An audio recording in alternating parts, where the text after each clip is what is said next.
We will see some cloud bubbling up through the day, particularly over East Anglia and southern counties of England. There's a small chance of a shower drifting in on the breeze across the far southwest, but generally it's dry, it's fine.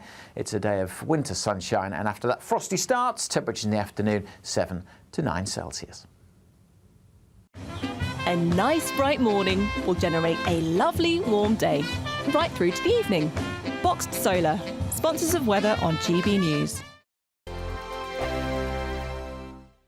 We're giving you not one, but 2 chances to win this month, with 2 prize bundles that include an incredible £10,000 in tax-free cash. But that's not all. You'll also get a brand new iPhone 16 and a £500 shopping voucher to spend at your favourite store. So why not be extra lucky this month? For a chance to win an iPhone, vouchers and £10,000 in cash, text cash to 63232. One entry costs £2 plus 1 standard network rate message, or text bonus to 63232. 5 entries cost £5 plus 1 standard network rate message. Go to gbnews.com/win. Entries start from just £2. Call 0903 681 3232. Calls cost £2 plus your network access charge, or post your name and number to GB11 PO Box 8690 Derby DE1 9TT. UK only. Entrants must be 18 or over. Lines close at 6 p.m. on the 7th of March. Please check the closing time if listening or watching on demand. Good luck. Martin Daubney, weekdays from 3 p.m.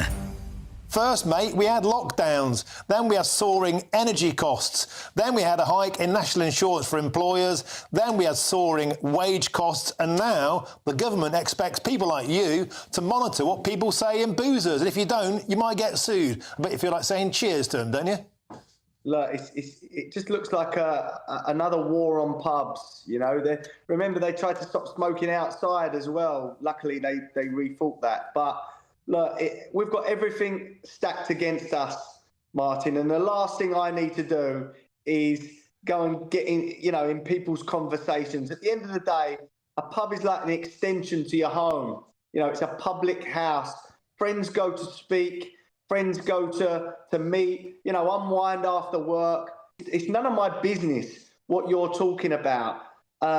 Any good publican, and myself included, anyone that was rude to anyone or on purpose, they want to offend people or they want to dig people out, antagonise them, of course I'm going to step in and say, behave yourself or you go. But look, how can I be on social media talking about everything, transgender, immigration, and people not be allowed to do that at the bar or do that at the table of a pub? It's ridiculous. And these ministers really do need to sort of look at this legislation and see where it could lead, because I'm not going to stop anyone speaking in my pub. Again, if they're trying to antagonise people or they're rude or trying to start trouble, they get thrown out the front door, and any publican worth their salt is going to do that as well. But we're not there to police people's conversations. GB News, the People's Channel.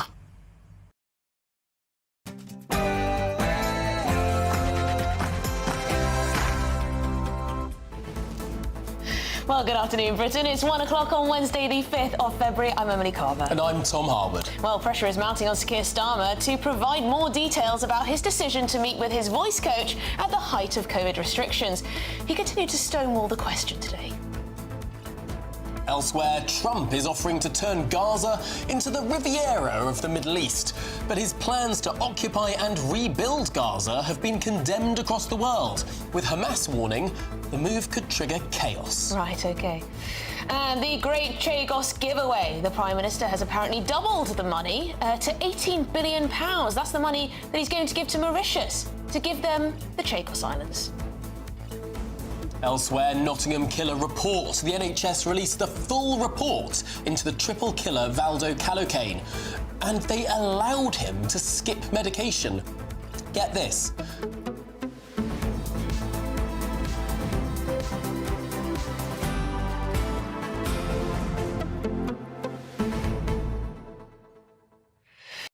Well, Keir Starmer, he manoeuvred himself, didn't he, around those tough questions. Whether Kemi Badenoch should have pressed a little harder, one might say.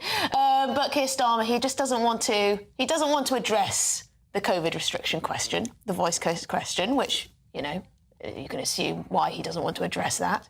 But also on Chagos, saying, oh, you know, you could have read the report on this. You could have read the brief on this. You could have read the brief. Well, why don't you brief the nation on why you're doing this? This is his new line. For every question, Kemi Badenoch asked the Prime Minister, whether it was the Chagos deal, whether it's the Rosebank licence review, the AstraZeneca deal, to all of these questions, Keir Starmer said, why didn't you ask for an official briefing for this? Almost implying that she's not doing her job.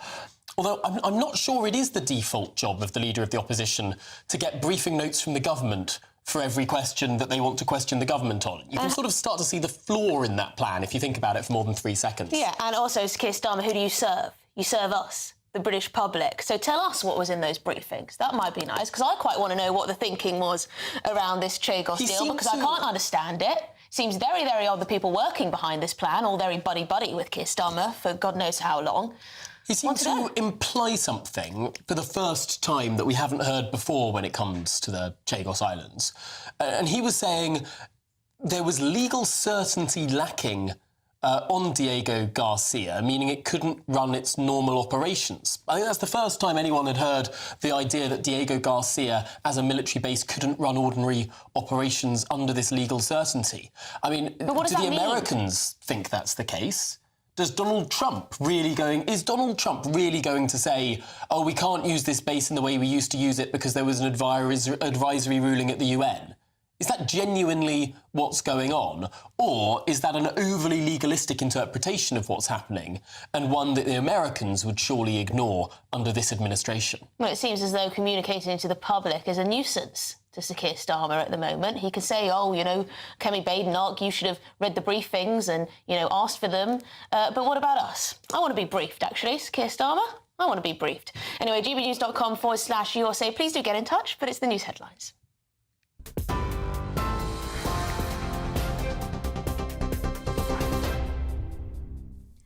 Good afternoon. The top stories from the GB newsroom. The Prime Minister told MPs in the House of Commons this afternoon that Palestinians must be allowed home and to rebuild their community on the two-state solution after US President Donald Trump suggested the US could take ownership of the Gaza Strip. He also locked heads with the leader of the Conservative Party over the Chagos Islands deal, warning national security could be put at risk without a deal to give legal certainty over the status of the islands and the strategically important Diego Garcia military base.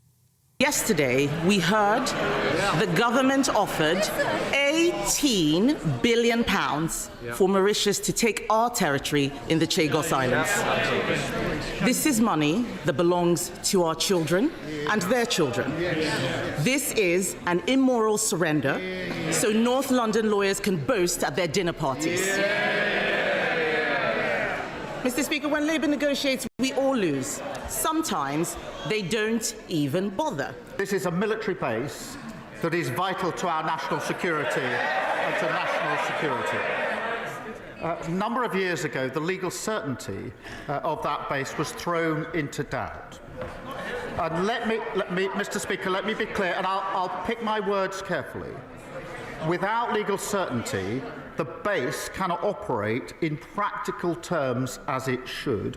That is bad for our national security, and it's a gift to our adversaries. Now, some within the party opposite know exactly what I'm talking about. Well, the UK has denied the cost of handing over the Chagos Islands to Mauritius. That could rise to £18 billion, and disputed claims made by the Mauritian Prime Minister about the renegotiated deal.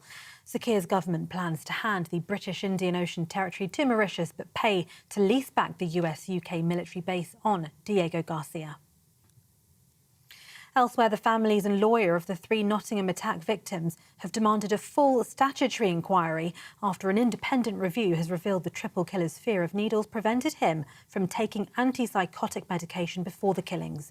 Barnaby Webber, Grace O'Malley-Kumar and Ian Coates were viciously murdered in the summer of 2023 by Valdo Kalakane. Health Secretary Wes Streeting says it's clear there were failings in how the care provided to Kalakane was managed at every level. Grace's father, Dr Sanjoy Kumar, has said at a press conference today that he was sectioned 4 times And the psychiatrist failed to change his treatment 4 times. He said, for the loss of our beautiful, brave daughter Grace, there must be change. Barnaby Webber's mother said the Prime Minister and the rest of the government make this trauma stop, make our fight stop. This much referred to latest NHE report is yet more evidence of catastrophic failure. It adds to the pile of others. Yes, 9, as Neil has said, 9 painful attempts on our part to address the concerns that we've been raised. Almost without exception, they're not fit for purpose. Of those completed, most are wholly inadequate and little more than marking of homework. None of them provide clarity or the full truth. Huge gaps, omissions and unanswered questions. Elsewhere, a 15-year-old boy has been charged with murder after a teenager was stabbed to death at a school in Sheffield. Harvey Wilgoose, who was 15, died after being attacked at All Saints Catholic High School on Monday. Police said he suffered serious injuries and, despite the efforts of medics, died a short time after emergency services arrived. The CPS says the 15-year-old boy has been charged with murder, possession of a bladed article and affray. He appears in court today. Donald Trump says he wants the US to take over Gaza and turn it into the Riviera of the Middle East. The US will take over the Gaza Strip and we will do a job with it too. We'll own it.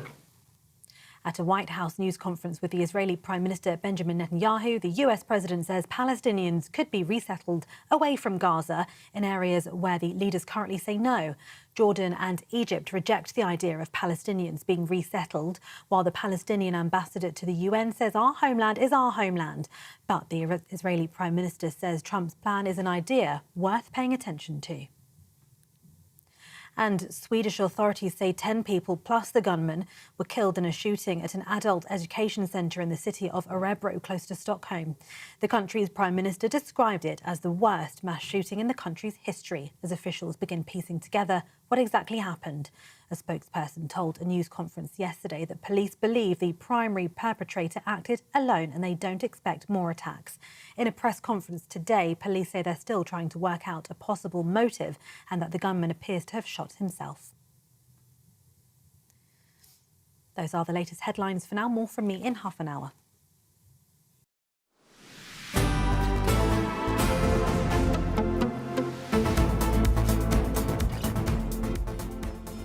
Good afternoon, Britain. At 8 minutes past 1 o'clock, the pressure is mounting on Sir Keir Starmer to provide more details about his decision to meet with his voice coach at the height of COVID restrictions, which he did despite cancelling a Labour Christmas party just days before and previously having had sessions with his voice coach via voice messaging. Doesn't quite add up, does it? Let's get more with GBNews political editor Christopher Hope on this one. Christopher, Kemi Badenoch, the leader of the opposition, she did try to ask a question on this. Keir Starmer didn't really want to answer, did he?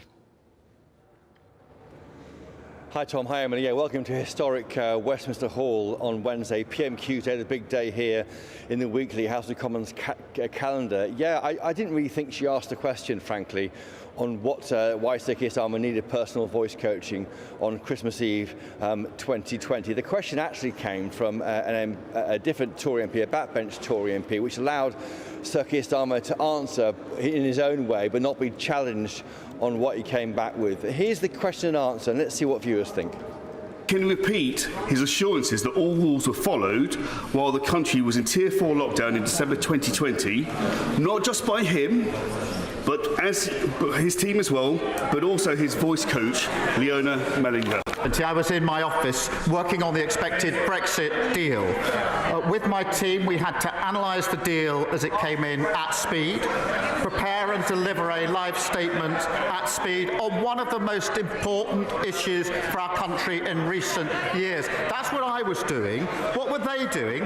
Suitcases of booze into Downing Street, partying and fighting, vomiting up the walls, leaving the cleaners to remove red wine stains. That's the difference.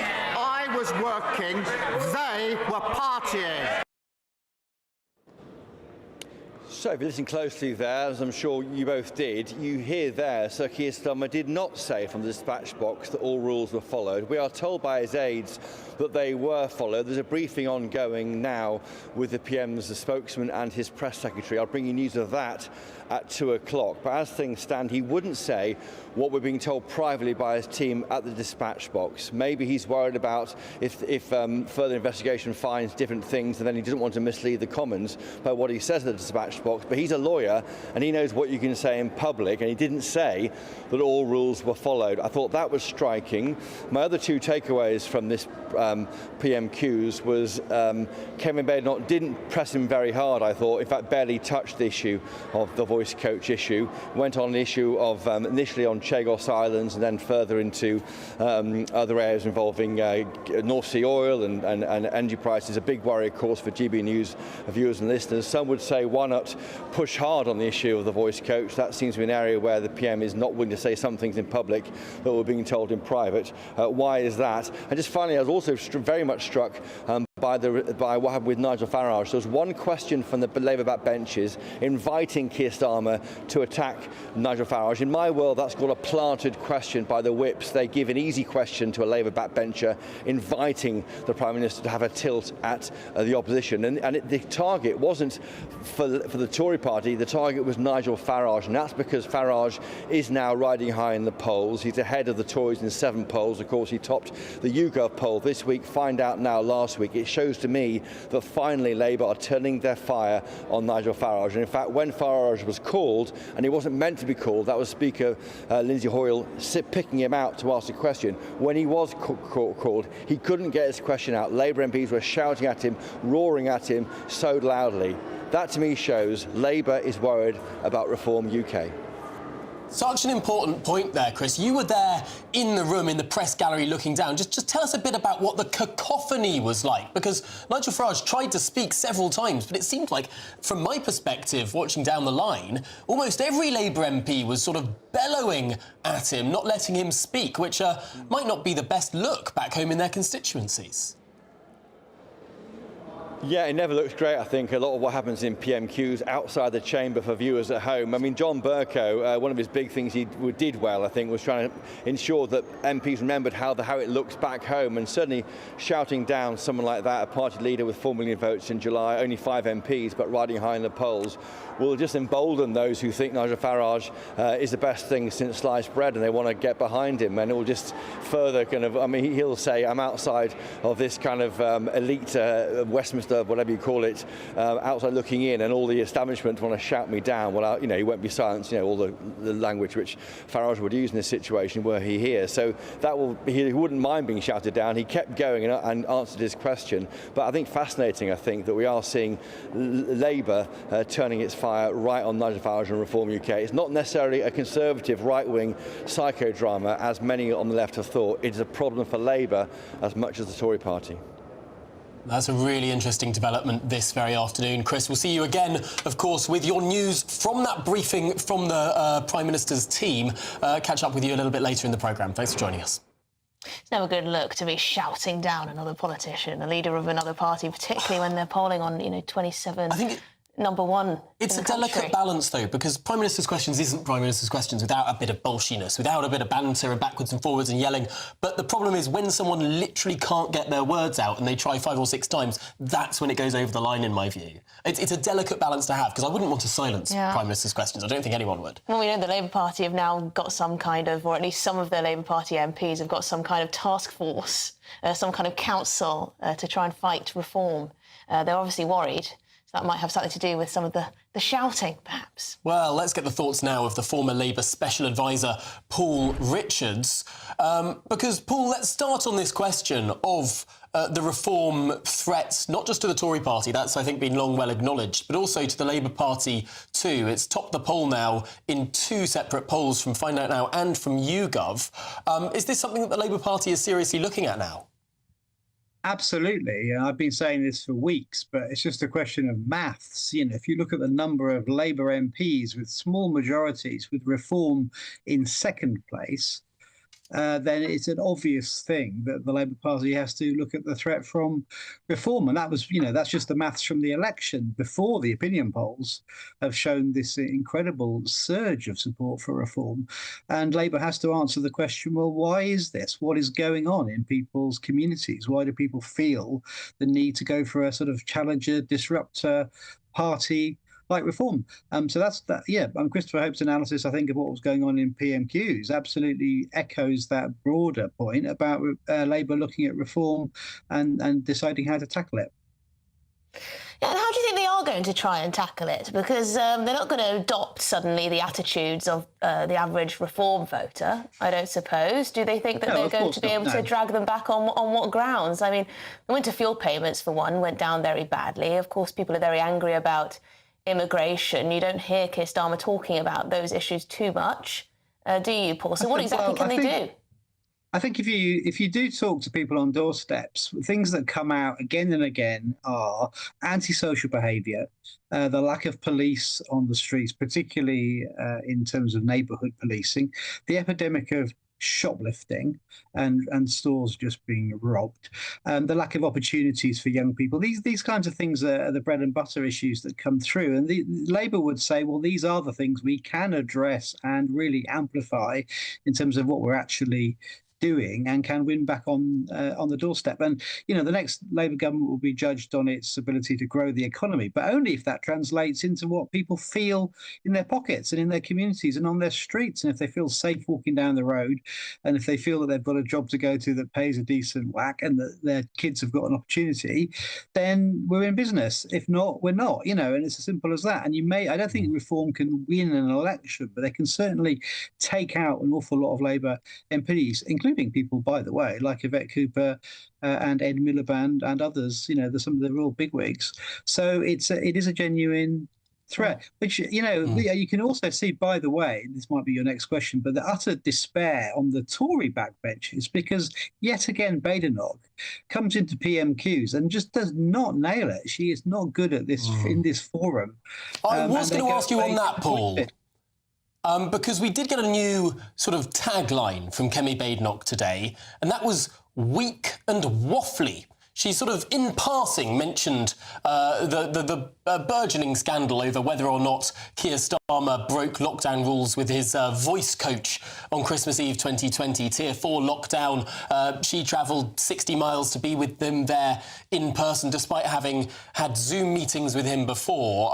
Big questions as to why she needed to be physically in the room with him during that strictest tier of lockdown. But what did you make of that new attack line from Kemi Badenoch, that perhaps the voice lessons didn't really work that well? After all, the line now from the Leader of the Opposition is the Prime Minister is weak and waffly.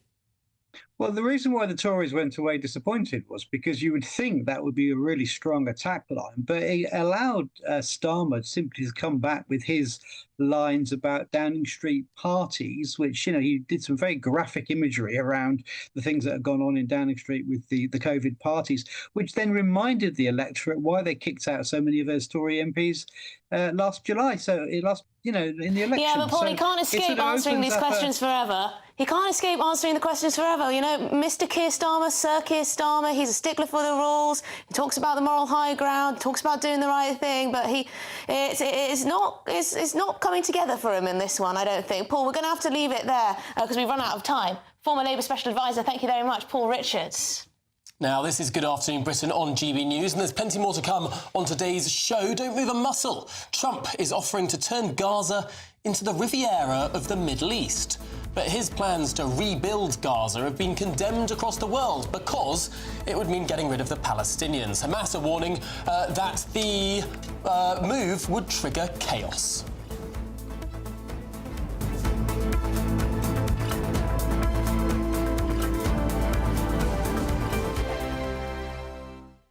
Headliners on GB News 11 p.m. every night. It's got 3 top comedians going through the next day's newspapers so you don't have to read them, which is great. That's a good point. He's lying. Maybe he's not lying. That's Headliners every night from 11 p.m. and 5 a.m. as well on GB News, Britain's news channel. This is GB News, Britain's news channel. As we kick off 2025, many of us might be thinking about a bit of a wardrobe refresh, especially if you're over 50 and you feel like the high street doesn't quite cater to you. Indeed. That's where our next guest, Mel Tillett, comes in. She's in the studio with us now. Mel, thank you for joining us. Thank you for having me. I love that you are this accidental influencer. I love that you said that's the first time. Yeah, it is. That's the first time I've heard it. You can have that yes, for free on thank you so much. It's quite true. Tell us about your following. Obviously, an influencer that many people might typically think of would be someone in their teens, someone in their 20s, someone who's particularly social media savvy, using TikTok.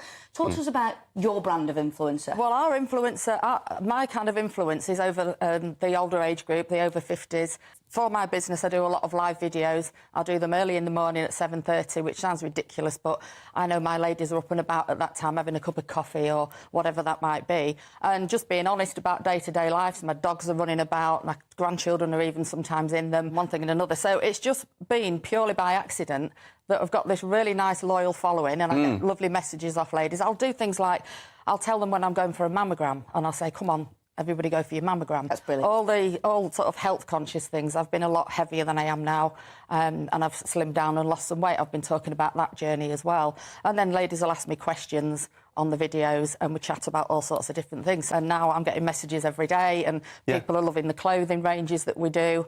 And it's just, I started off as a business, that's purely what I did, but it's turned out into this other, I get recognised places I go now, which is really weird. It must be a huge benefit to your business as well. We employ around about 50 people. Wow. And I'm quite open to my audience and saying, you know, while you keep buying off us, while you're loving our products and our clothing, you're keeping 50 people in jobs. GB News, the People's Channel.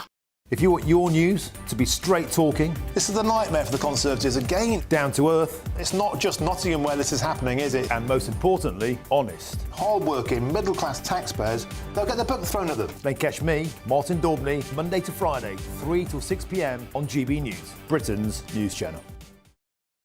We're proud to be GB News, the People's Channel. And as you know, we always love to hear your views. Now, there's a new way of getting in touch with us at gbnews.com/your say. By commenting, you can be part of a live conversation and join our GB News community. You can even talk to me, Bev Turner, or any of the members of the GB News family.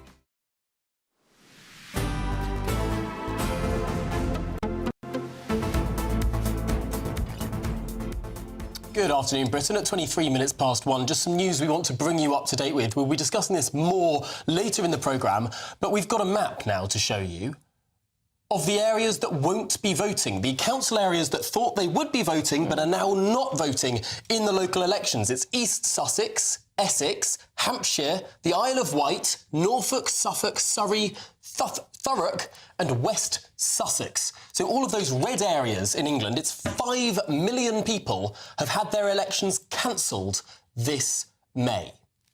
Democracy delayed or democracy denied? There you go.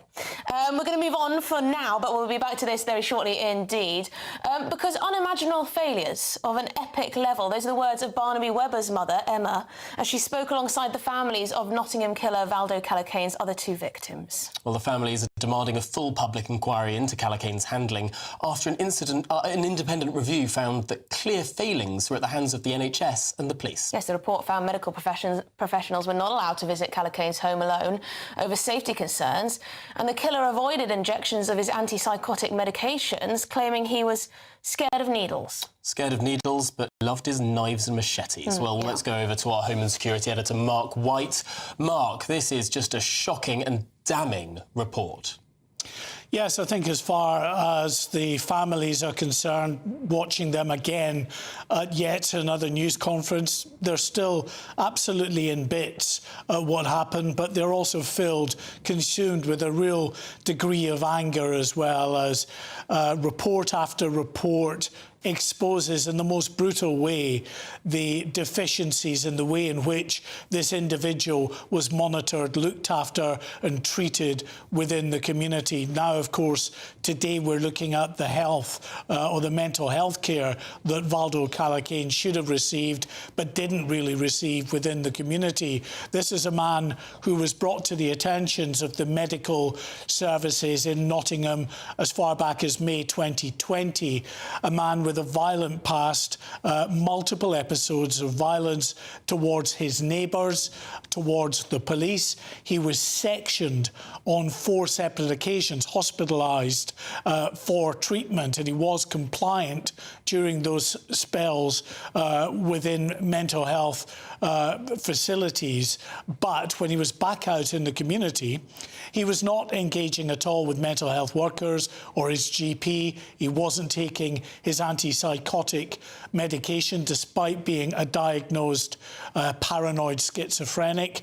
The authorities knew very well about the dangers that he posed because they had their own safety plans in place when they would carry out the rare home visits that they did. They would never go alone. They would always go in pairs. They would work out their exit. So they knew he was a dangerous individual, but a dangerous individual who refused to take his medication. And we heard from Emma Webber, the mother of Barnaby Webber, one of those killed, about just how horrific the feelings of this health authority in Nottingham were, and not the first failings. This is what she said. September 2022, we delivered a beautiful child, aged 18 years old, to Nottingham to start the next part of his life, to study, to grow up, to play his beloved cricket, to make a whole new range of friends in a city he had already come to love. Little did we know what an unsafe city he was being left in, and what evil awaited in the shadows in the early hours of the morning on June the 13th, 2023. In this city alone, since the year 2000, there have been 50 murders through mental health, 50 homicides under mental health alone. So 50 homicides related to mental health alone since 2000. Absolutely shocking. And in many instances, according to the legal teams for the families, there were failings within mental health services again. So it is repeating itself, and that's why the families say that we need not just a public inquiry but a statutory inquiry where witnesses can be compelled to give evidence, and those in the positions of authority who made the decisions that resulted in the weaknesses that allowed this man to go out and kill should be named. It's a significant difference, but Mark, we'll catch up with you a little bit later in the programme for more. Thanks for joining us for now. Yeah, Barnaby Webber's mother, Emma, is a force to be reckoned with. She's not going to drop this. In other news, President Donald Trump has declared that the United States will take over and redevelop the Gaza Strip, suggesting an unprecedented American role in rebuilding the war-torn region. The U.S. will take over the Gaza Strip, and we will do a job with it, too. We'll own it. Well, what does this all mean? Let's discuss it with the host of the American Exchange podcast, Elric McElroy. Elric, is Donald Trump joking? Is he serious? I mean, how do we interpret this? Oh, I wish he was just a stand-up comedian. I mean, we're on day 15 of Trump's administration. It feels like day 1500. We have gone a long way from no foreign wars under a Trump administration to proposals to annex Canada, invade Panama, invade Greenland, and now apparently develop Gaza. So it's definitely something that wasn't what he ran on or was elected on.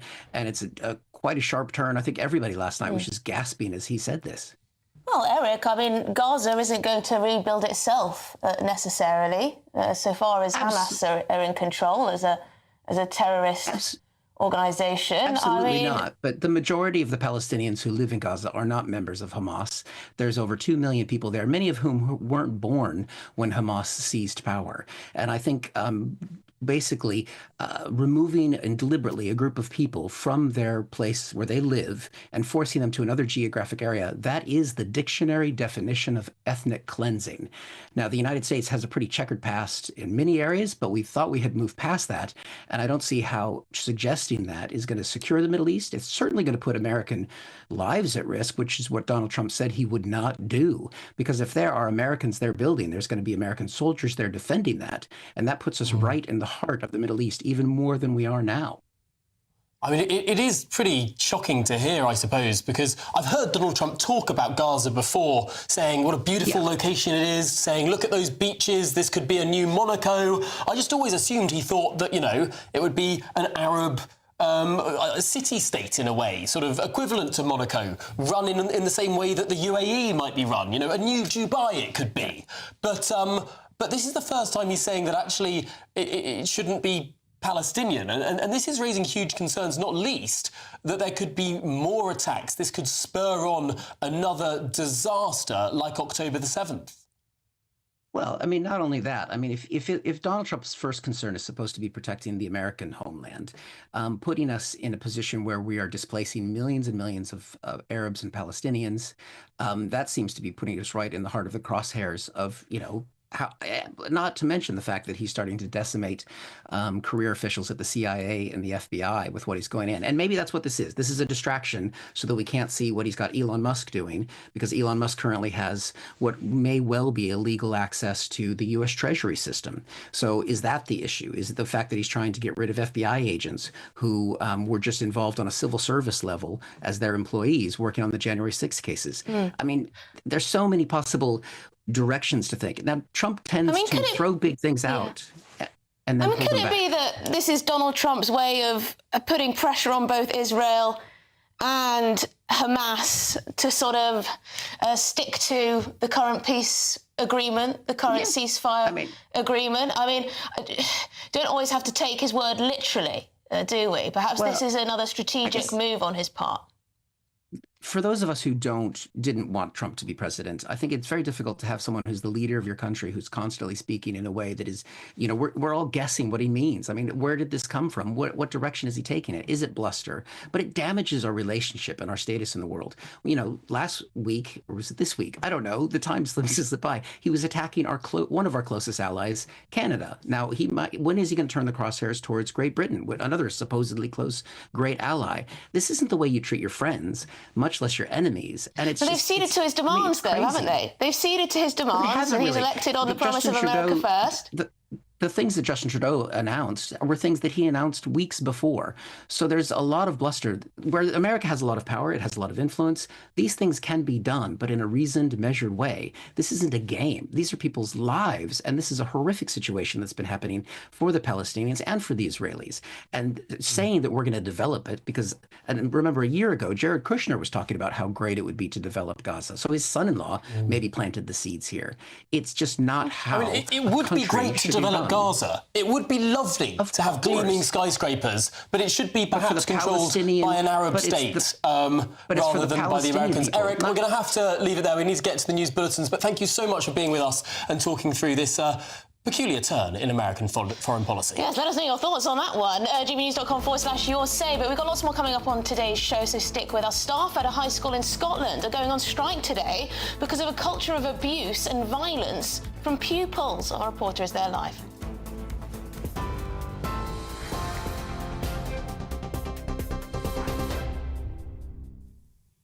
Good afternoon. The top stories this hour. The Prime Minister told MPs in the House of Commons that Palestinians must be allowed home and to rebuild their community on the way to a two-state solution after US President Donald Trump suggested the US could take ownership of the Gaza Strip. Sir Keir Starmer also locked heads with the leader of the Conservative Party over the Chagos Islands deal, warning national security could be put at risk without a deal to give legal certainty over the status of the islands and the strategically important Diego Garcia military base. Yesterday, we heard the government offered £18 billion for Mauritius to take our territory in the Chagos Islands. This is money that belongs to our children and their children. This is an immoral surrender, so North London lawyers can boast at their dinner parties. Mr. Speaker, when Labour negotiates, we all lose. Sometimes they don't even bother. This is a military base that is vital to our national security and to national security. A number of years ago, the legal certainty of that base was thrown into doubt. And let me, Mr. Speaker, let me be clear, and I'll pick my words carefully. Without legal certainty, the base cannot operate in practical terms as it should. That is bad for our national security, and it's a gift to our adversaries.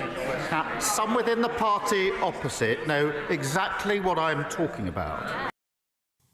The families of the 3 Nottingham attack victims have demanded a full statutory inquiry, and they've said this afternoon names must be named after an independent review has revealed the triple killer's fear of needles prevented him from taking antipsychotic medication before the killings. Barnaby Webber, Grace O'Malley-Kumar and Ian Coates were all viciously murdered in the summer of 2023 by Valdo Calacane. Health Secretary Wes Streeting says it's clear there were failings in how the care provided to Calacane was managed at every level. Grace's father, Dr Sanjoy Kumar, says for the loss of our beautiful, brave daughter Grace, there must be change.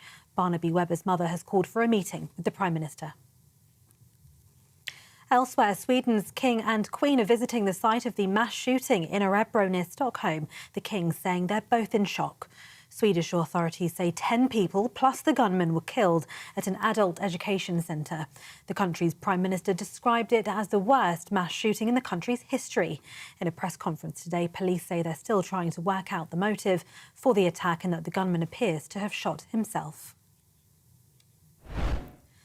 And some breaking news this hour. Elections scheduled for May in 9 council areas have been postponed for 1 year due to plans for the reorganisation of local government in England. Angela Rayner has just confirmed that, and we'll bring you more on this story as soon as we get it. Those are the latest headlines for now. More in half an hour. For the very latest GB News direct to your smartphone, sign up to News Alerts by scanning the QR code or go to gbnews.com/alerts.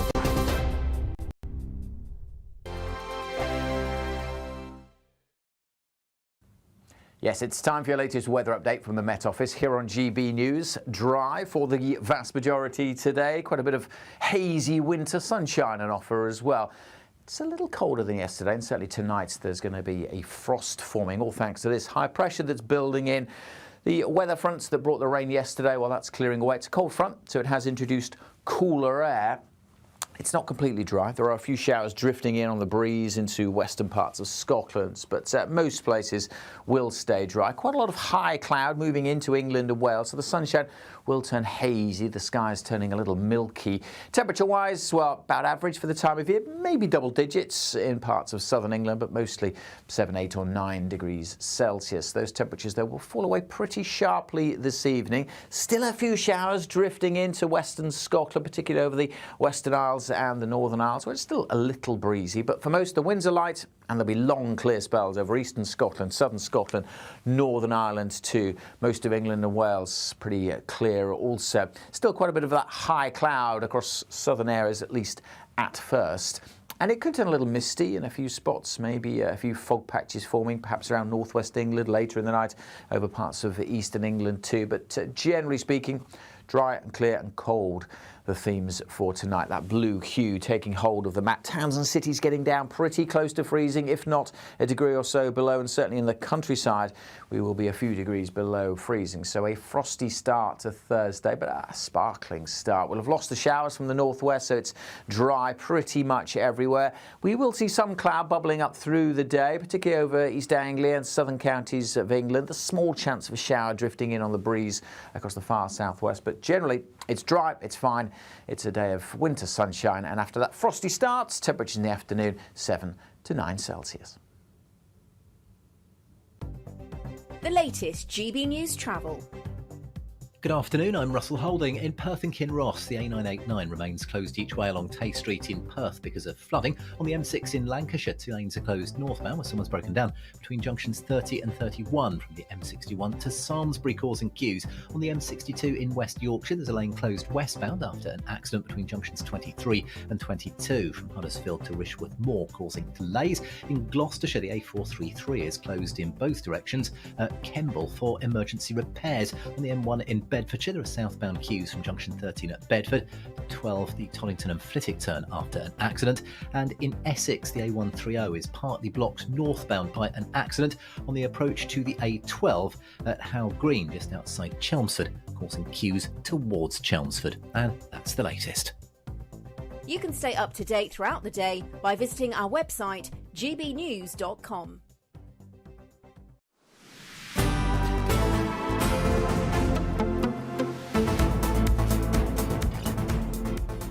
Good afternoon, Britain. It's now 20-2, and a 15-year-old boy has been charged with the murder of Harvey Wilgoose, 15, who was stabbed to death at school in Sheffield, the Crown Prosecution Service said.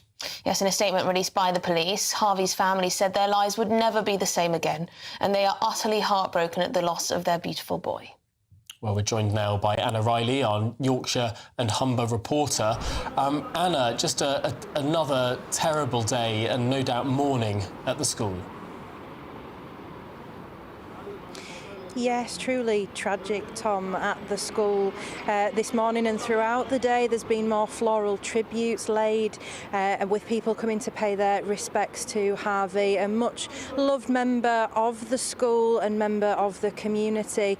And now here, just a few moments ago, there was a 40-minute hearing at Sheffield Magistrates Court in which a 15-year-old boy who cannot be named for legal reasons appeared in court, charged with the murder of 15-year-old Harvey Wilgoose, who was stabbed to death at All Saints Catholic High School in Sheffield on Monday afternoon. Also, as part of these charges, the defendant was charged with possession of a bladed article and a fray.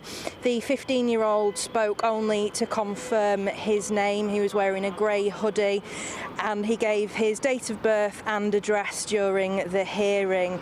And his father and uncle, as well as members of press, were in the court. It was closed to the public, with it being a youth that is accused of these crimes.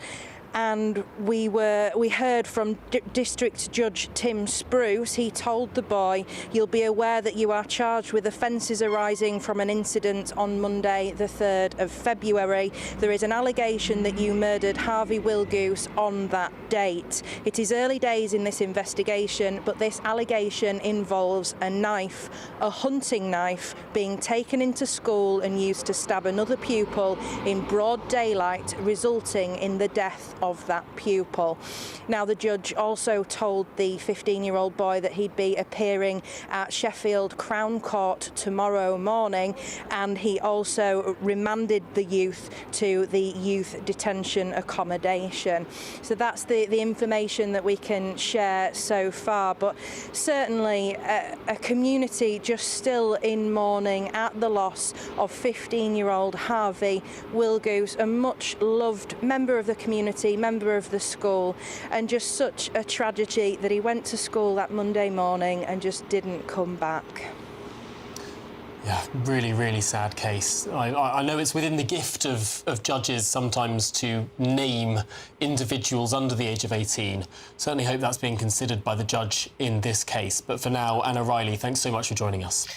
Now, unfortunately, sticking on the theme of violence in schools, in Scotland, staff at a high school are striking today over what they call a culture of abuse and violence from pupils. Well, we're joined by Tony Maguire, GB News Scotland reporter, who's covering the story for us. Tony, so how bad is the problem for these teachers? Hey, good afternoon. Well, you know, I would say quite bad for it to get to this point where the union is drawn into the discussion.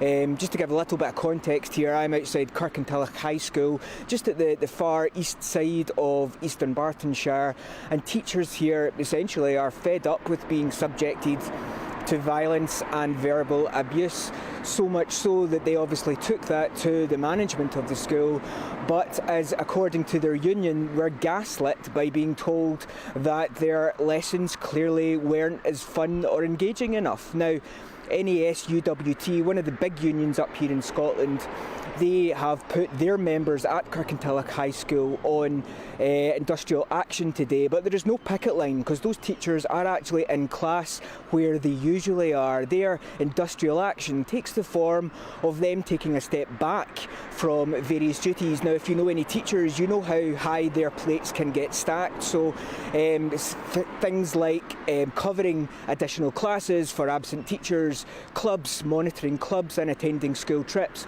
all of those instances, well, the NASUWT says that puts those teachers into potentially direct confrontation with pupils who they do not have pre-established relationships with, and therefore that sort of minimises the risks to them. Now, Scotland's other big teaching union, the Educational Institute of Scotland, they are not taking part in today's direct action, but they have apparently advised their members not to pick up the slack as a way of kind of solidarity with their fellow teachers. Now, this is all part of a much bigger, far-stretching problem for Scotland. In fact, it got so bad a couple of years ago that there was a summit to talk about violence in schools. And before that, we had heard that 2 out of 3 teachers were subject to verbal abuse, 2 out of 5 indeed were subject to physical abuse, and 3 out of 5 have witnessed physical abuse in classrooms. The NASUWT says that they need this school to take more direct action so that there are consequences for the teachers here who are involved in this industrial action. They say that there are none for those children who act out. The council said it is in regular talks with both the school and the union to make sure this comes to a speedy end. But one way or another, this is a pattern that is spreading across the country. Yeah, really concerning stuff. Tony Maguire, thanks for being there for us, our Scotland reporter, of course. It's outrageous, isn't it? You send your kid to school and they are violent and abusive towards their teacher. I mean, what on earth is going on? No, it seems like there's great parenting, eh? Serious problem across the country, all corners. But if you're in search of getting away from all the violence in our schools, perhaps you'd like some winter sun. Here's the forecast from some of the top European holiday destinations. Ready to soak up that holiday sunshine? Won't we need some cover? No worries. All sorted. All Clear Travel Insurance sponsors GB News Travel Destinations Forecast. Hi there. If you're looking for some winter sun, you will find a little in the Greek islands, although it will be windy. Fine in Italy and across much of Iberia, although it is going to turn more unsettled through Iberia and, in fact, Central Europe as these weather systems move in during the next few days. But for Thursday, at least, plenty of sunshine for Italy. We've got that strong wind blowing through the Greek islands and a few showers associated with it. Otherwise, largely fine. And then the more unsettled weather arrives at the weekend. All Clear Travel Insurance sponsors GB News Travel Destinations Forecast. This is Britain's Newsroom, where your voice matters. It's just astonishing. With expert analysis and honest opinion, we don't just keep you informed. We bring you unique perspectives you won't see anywhere else. Can't argue with any of that. When the news happens, it happens here. On Britain's Newsroom, weekdays from 9:30 a.m. Only on GB News. If you want your news to be straight talking... This is a nightmare for the Conservatives again. Down to earth. It's not just Nottingham where this is happening, is it? And most importantly, honest. Hard-working, middle-class taxpayers, they'll get their book thrown at them. Then catch me, Martin Daubney, Monday to Friday, 3 till 6 p.m. on GB News, Britain's news channel. Lee Anderson's Real World, Fridays from 7 p.m. That's football. Well, you know, it's the hope that kills you. It does. It gives you highs, it gives you lows. I mean, if you're an Everton fan at the moment, you probably had far too many lows. But as you know, I'm a Nottingham Forest fan. Well, you must be having a huge high. But you had one of the greatest footballers ever to grace the game, Mike, and that was Dixie Dean. Yeah, absolutely. William Ralph Dean. Didn't like being called Dixie, but that was his nickname. And he was born in 1907. He was my grandfather's best mate. I'm an Everton shareholder. I've been, attached to the club all my life, and so was my father, so was my grandfather, our greatest ever player. So back in the day when players like Dixie Dean were playing football for big crowds in, a proper... 72,000. Yeah, a proper working class sport back in the day, weren't it, football? Not like it is today. You've got to be pretty wealthy to afford a ticket. even in the 70s, right, and I've seen some, you know, I do like looking back on the football that I watched as a kid. Even in the 70s now, I've seen pictures of the turnstiles, as we used to call them, with a sign at the top, 5 shillings for the Eastern Terrace. 5 shillings. Yeah. Last time I turned down a ticket to go to a football match was Arsenal, who wanted me to pay £830 for a seat in an executive lounge. And though I could have afforded it, because I've worked all my life like you, I just thought at that point, that's ridiculous. Well, you know? You should have told him you were Keir Starmer's security man. You'd have probably got him for nothing. Yeah, well, that's a good idea. Yeah. But you know, you go back to the the 1930s and 1940s, even the 1960s and 70s. You know, the footballers would walk to the ground and play a game, and then walk back and go for a few beers in the pub. GB News, the People's Channel. Headliners on GB News 11 p.m. every night. It's got 3 top comedians going through the next day's newspapers so you don't have to read them, which is great. That's a good point. He's lying. I mean, maybe he's not lying. That's Headliners every night from 11 p.m. and 5 a.m. as well on GB News, Britain's news channel.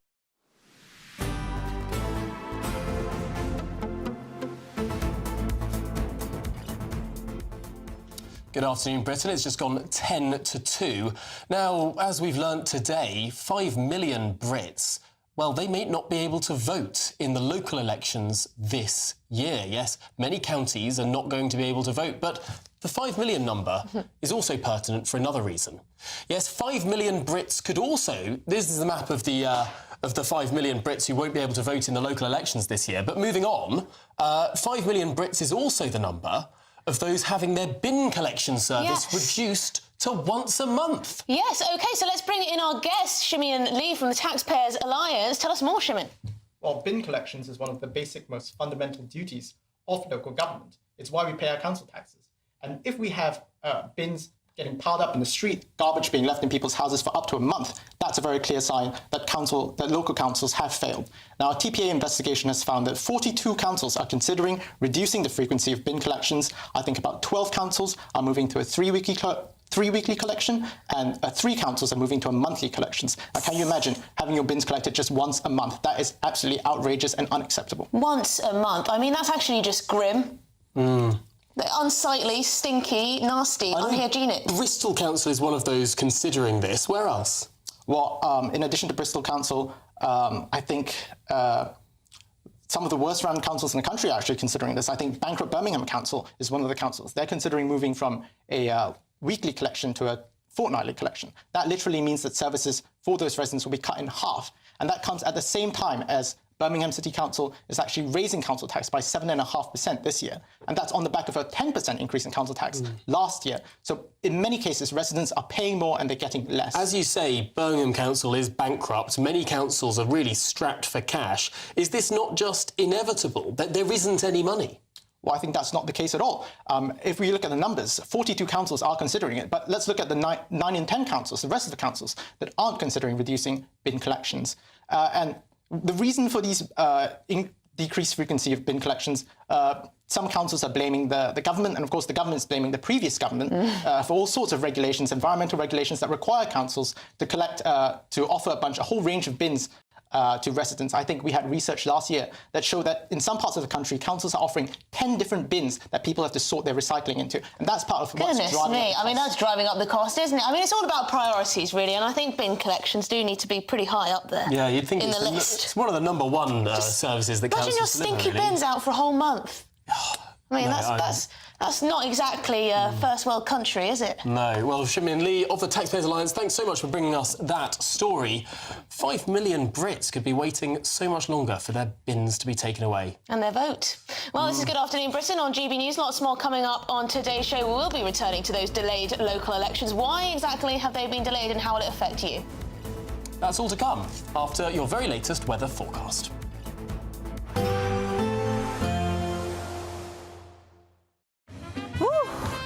A chilly start will give way to a lovely, warm afternoon.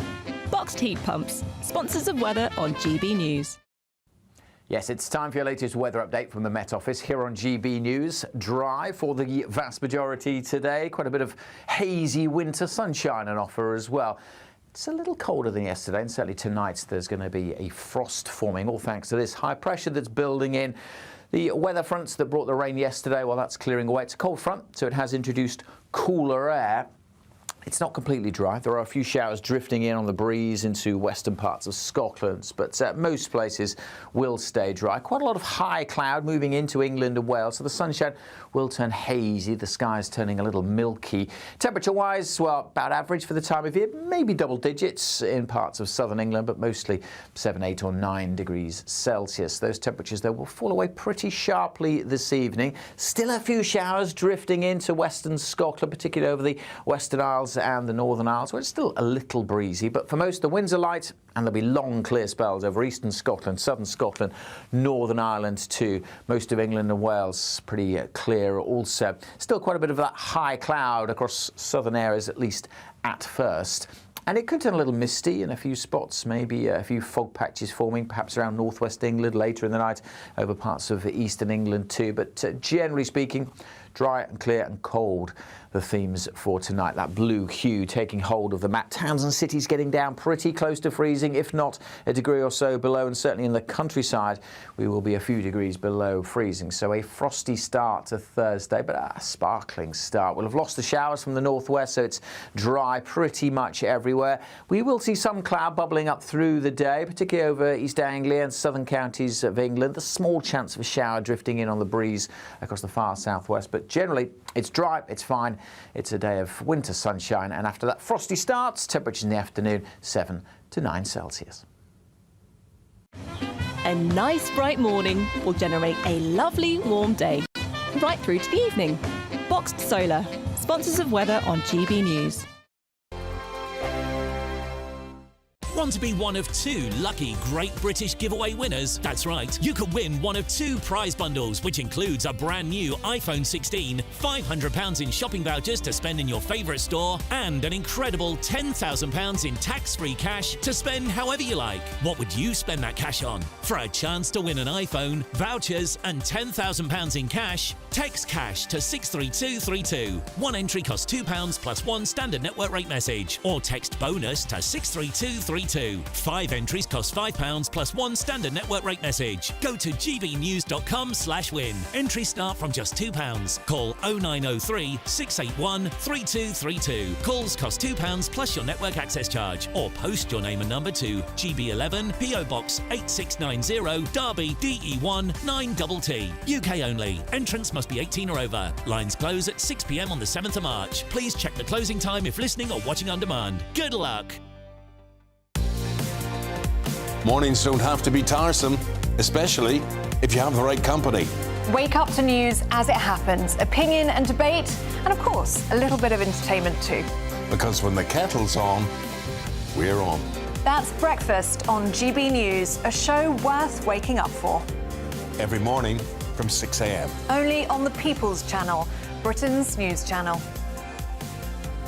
We'll spread the news, you spread the word.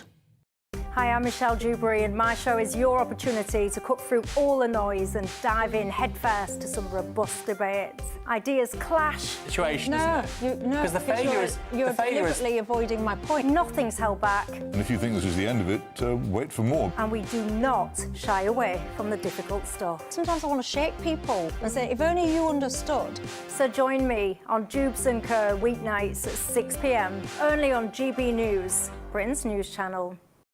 It's Patrick Christie's Tonight, and here we do things differently. It's explaining the absolute madness of this, doesn't it? It's explosive. I mean, this is very good. It's lively. 850. Your government sat there, Sean, and it did nothing. It's controversial. And the Middle East has been in turmoil since before I was born. It's everything you need to kickstart your evening. Everyone's had their Weetabix tonight. I love to see it. That's Patrick Christie's Tonight, weeknights from 9 p.m.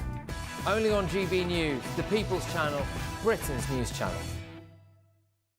We're proud to be GB News, the People's Channel, and as you know, we always love to hear your views. Now, there's a new way of getting in touch with us at gbnews.com/yoursay. By commenting, you can be part of a live conversation and join our GB News community. You can even talk to me, Bev Turner, or any of the members of the GB News family. I'm Andrew Pearce. This is GB News, the People's Channel, Britain's news channel.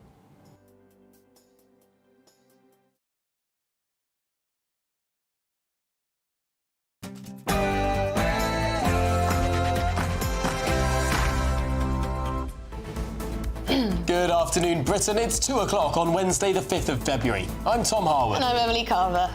Pressure is mounting on the Prime Minister to provide more details about his decision to meet with his personal voice coach at the height of COVID restrictions.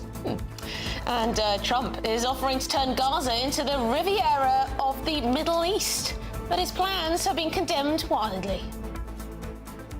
And the great Chagos giveaway. The Prime Minister has apparently doubled the money giving to Mauritius to £18 billion. That's £350 million a week. All simply to give away the Chagos Islands. I think I've heard that figure somewhere. Nottingham killer report. The NHS released the full report into the triple killer Valdo Calacane, and they allowed him to skip medication for apparently being scared of needles.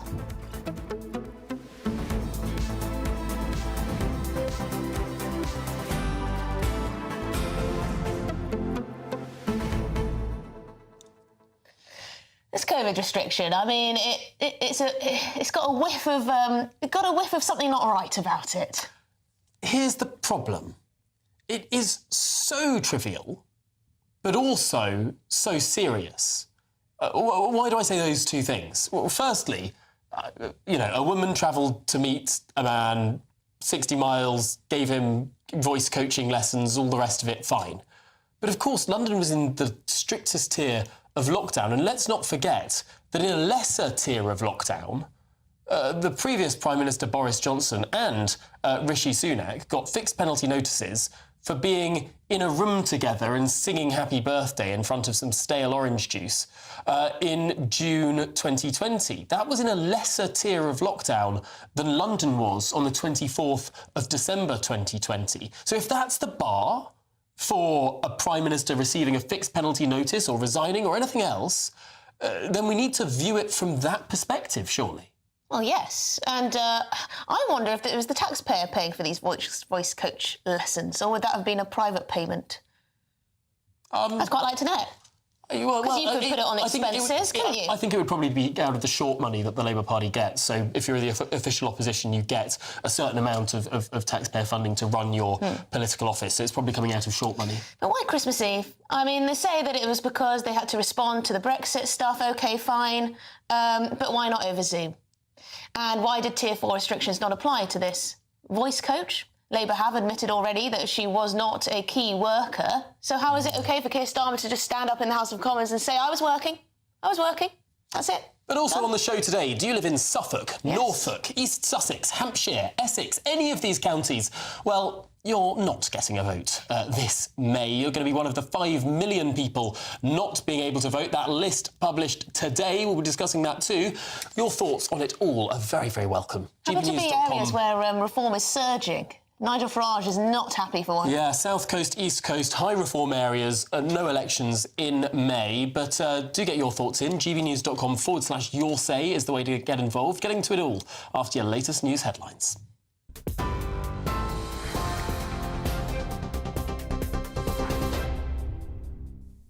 Good afternoon. The top stories. The Prime Minister told MPs in the House of Commons that Palestinians must be allowed home and to rebuild their community on the way to a two-state solution after US President Donald Trump suggested the US could take ownership of the Gaza Strip. Sir Keir Starmer also locked heads with the leader of the Conservative Party over the Chagos Islands deal, warning national security could be put at risk without a deal to give legal certainty over the status of the islands and the strategically important Diego Garcia military base. Yesterday, we heard the government offered £18 billion for Mauritius to take our territory in the Chagos Islands. This is money that belongs to our children and their children. This is an immoral surrender, so North London lawyers can boast at their dinner parties. Mr. Speaker, when Labour negotiates, we all lose. Sometimes they don't even bother. This is a military base that is vital to our national security and to national security. A number of years ago, the legal certainty of that base was thrown into doubt. And let me, Mr. Speaker, let me be clear, and I'll pick my words carefully. Without legal certainty, the base cannot operate in practical terms as it should. That is bad for our national security, and it's a gift to our adversaries. Now, some within the party opposite know exactly what I'm talking about.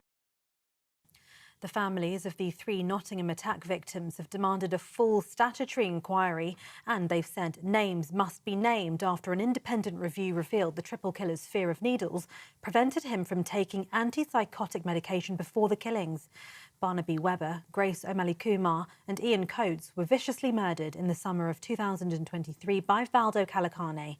Health Secretary Wes Streeting says it's clear there were failings in how the care provided to Calacane was managed at every level. Grace's father, Dr. Sanjoy Kumar, says for the loss of our beautiful, brave daughter Grace, there must be change. Barnaby Webber's mother has called for a meeting with the Prime Minister. This much referred to latest NHE report is yet more evidence of catastrophic failure. It adds to the pile of others. Yes, 9, as Neil has said, 9 painful attempts on our part to address the concerns that we've been raised. Almost without exception, they're not fit for purpose. Of those completed, most are wholly inadequate and little more than marking of homework. None of them provide clarity or the full truth. Huge gaps, omissions and unanswered questions. In other news, Angela Rayner has confirmed that elections scheduled for May in 9 council areas have been postponed for 1 year due to plans for the reorganisation of local government in England.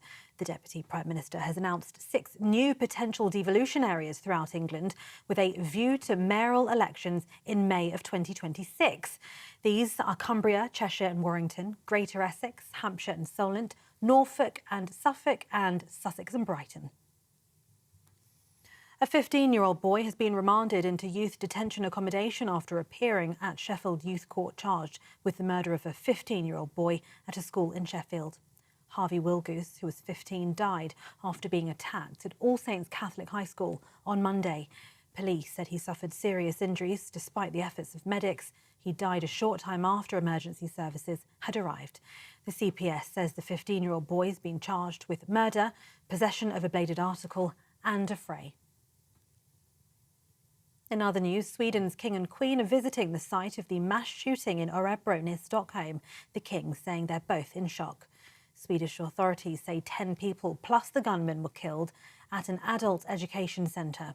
The country's Prime Minister described it as the worst mass shooting in the country's history. In a press conference today, police say they're still trying to work out a possible motive, and the gunman appears to have shot himself.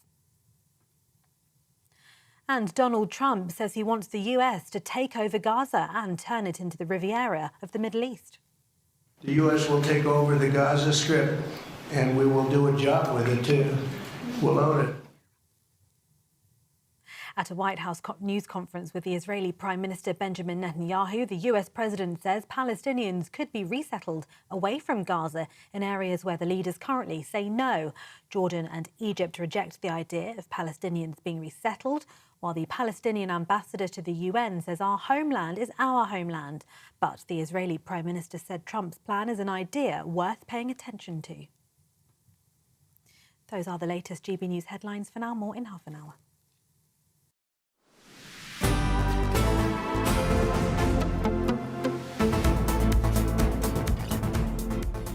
Good afternoon, Britain. It's 8 minutes past 2. Now, pressure is mounting on the Prime Minister to provide more details about his decision to meet with his voice coach at the height of COVID restrictions, which he did despite cancelling a Labour Christmas party days before and previously having some of these voice coaching sessions online via FaceTime.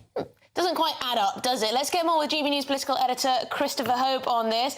Christopher, what's the latest in this saga then? Well, that's right. Let's take you back to December the 24th, 2020. The Brexit deal just announced. Keir Starmer is holed away in Labour HQ working out what to say. He organises a press conference. The BBC turn up, Sky turn up, journalists zoom in, Sky cameras are there, BBC cameras are there. Rachel Reeves is there as the shadow chancellor of the Duchy of Lancaster, and also a individual who came from Brighton. She's his voice coach. Now, she was there, and this has all been raised in a book out next week. by two leading Westminster journalists. The question is, why was she there, and were all lockdown rules followed? Because back then, London was in Tier 4, Brighton, where she lived, was Tier 3. She denies all wrongdoing, as does Sir Keir Starmer. At least Sir Keir Starmer's people deny it for him. But on the record in the House of Commons just now, he wouldn't say all rules were followed. Here's what just happened. Can repeat his assurances that all rules were followed while the country was in Tier 4 lockdown in December 2020, not just by him, but his team as well, but also his voice coach, Leona Mellinger. I was in my office working on the expected Brexit deal. With my team, we had to analyse the deal as it came in at speed, prepare and deliver a live statement at speed on one of the most important issues for our country in recent years. That's what I was doing. What were they doing? Suitcases of booze into Downing Street, partying and fighting, vomiting up the walls, leaving the cleaners to remove red wine stains. That's the difference. I was working, they were partying. There you have it there from Sir Keir Starmer, not saying that all rules were followed from the dispatch box. I mean, we don't know why that was. We remember, of course, Boris Johnson got caught out over what he said in the dispatch box during the parties he said he wasn't aware of, and there was no cake, and so it goes on. Let's not relitigate Partygate. But Sir Keir Starmer is not saying what we're told privately, which is all rules were followed. And that's why that is now a political story here in Westminster. Number 10 sources say this individual, this speech coach, had to be there with Sir Keir Starmer, part of the core team to prepare him for speeches and the press conference. Since PMQs ended, the spokesman for Kevin Badenoch has been giving a briefing within the past half an hour.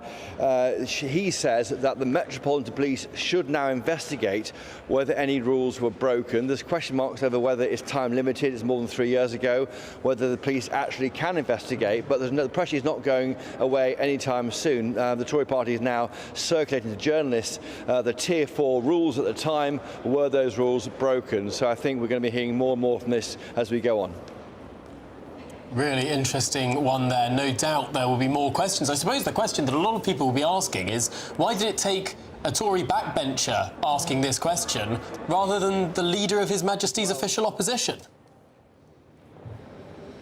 That's a great question. I mean, I actually asked that question of the leader of the opposition spokesman, and he said that, of course, he talked about Chagos. She did an oblique reference to this issue with the voice coach, and then talked about the removal of the winter fuel allowance from pensions. That's a big issue, and the fact that the government may not be giving out licences for new North Sea oil and gas fields. That's a big issue, no question, of course. But when you've got a choice between all the politics to choose from, why choose that? Why not go after an area that the PM is reluctant to answer at the dispatch box? Had, in fact, she asked a question, she could have done 5 more questions trying to interrogate why the PM won't answer a straightforward question on the record at the dispatch box about this issue. Other things to note from PMQs, what I think was Reform UK. Now, 2 things happened there. A Labour backbencher asked an easy question to Sir Keir Starmer, allowing him to have a go at Nigel Farage. That's called, in my world, a planted question. We think it's planted by the whips, an easy one to be batted away. Farage himself can't respond, and that's why it's given to the PM. Normally those questions are aimed at the Tory party, not normally at Reform UK, and that reflects, I think, Reform's surging in the polls. But Nigel Farage was called to ask a question unexpectedly by Lindsay Hoyle. Labour MPs didn't like it that much. Let's just hear how Labour MPs reacted to Farage trying to ask a question, as is his right, in the House of Commons. Nigel Farage. Thank you, Mr. Speaker. If I can assure the honourable member for Rugby that Reform want healthcare to be free at the point of delivery.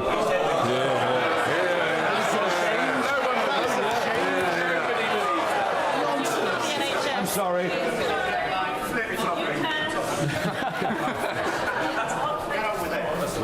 I'm sorry, Mr. Speaker. There appears to be some panic on that side of the House. I'm not surprised. To ask the Prime Minister, I'd like some advice, please.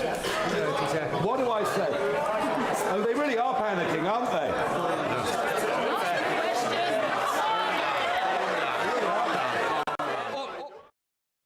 Now, I could barely hear what was going on there, and I was sitting above them, watching down from my position in the press gallery.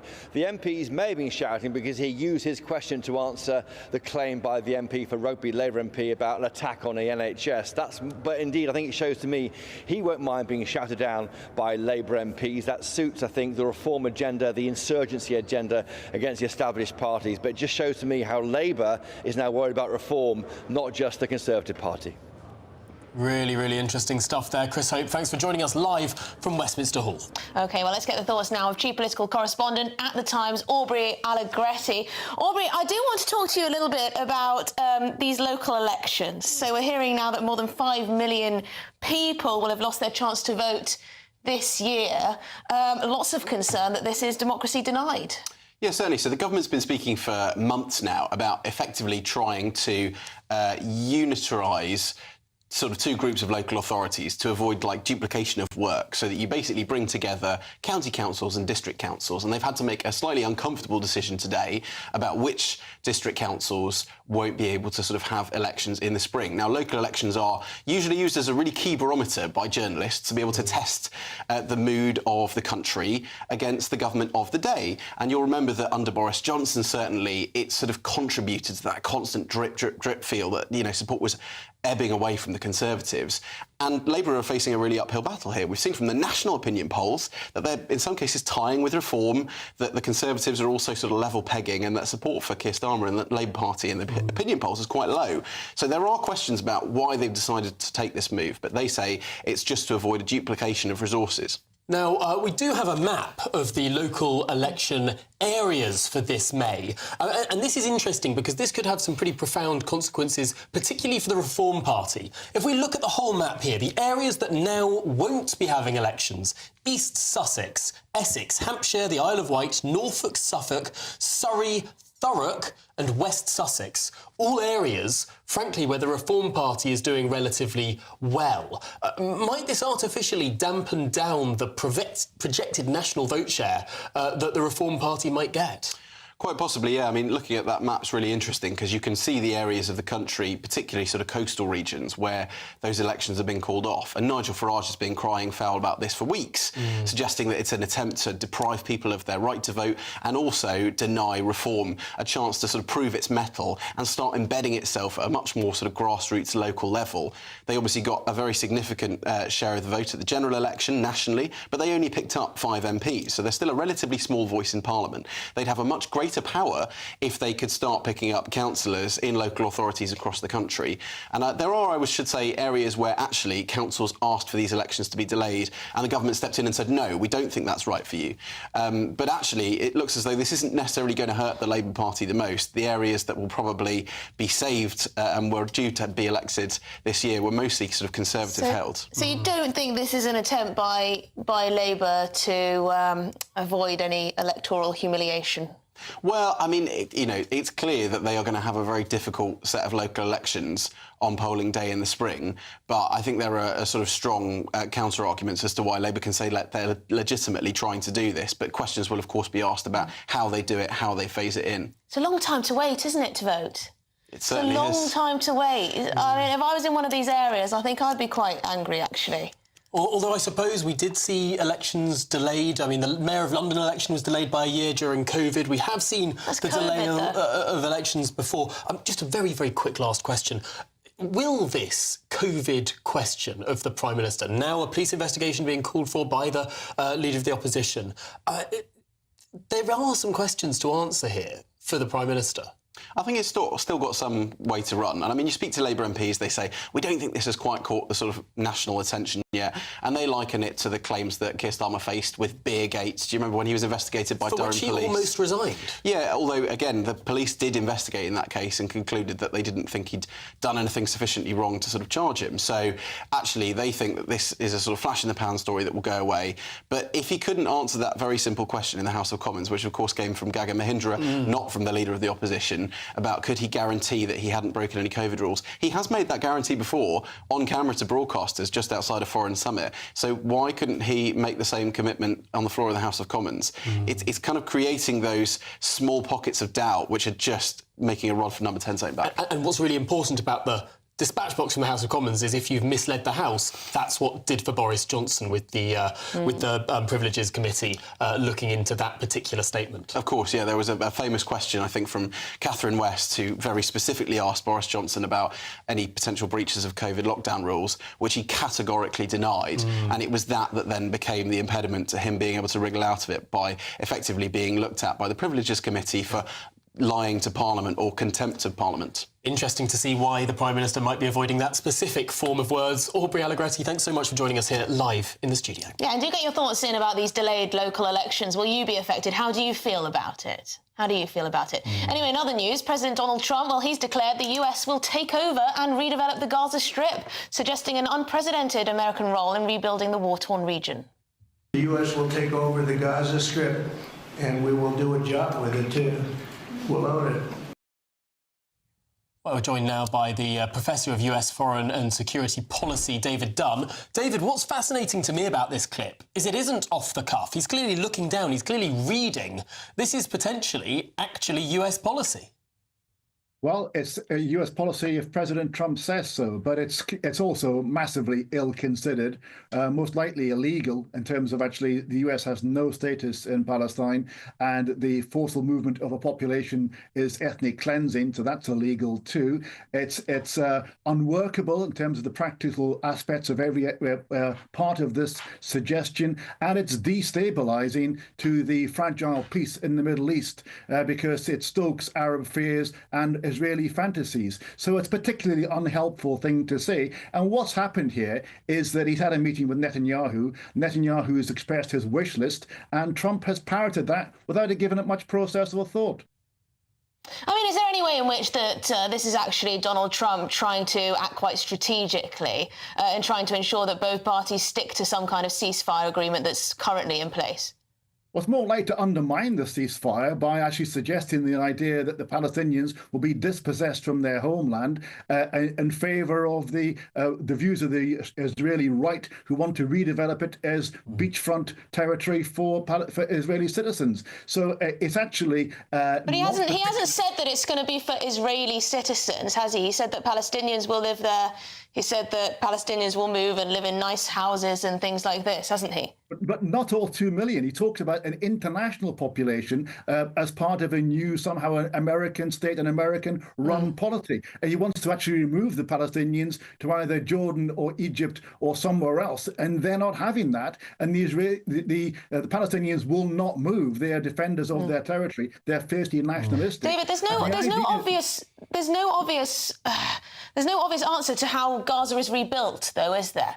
Now, I'm not saying Donald Trump is right in this approach, but I'm saying who's going to rebuild Gaza? It's not going to be Hamas, is it? The suggestion is that actually the Gulf states and Saudi Arabia would fund the rebuilding of Gaza as part of a wider settlement for a new government structure for the Palestinian territories.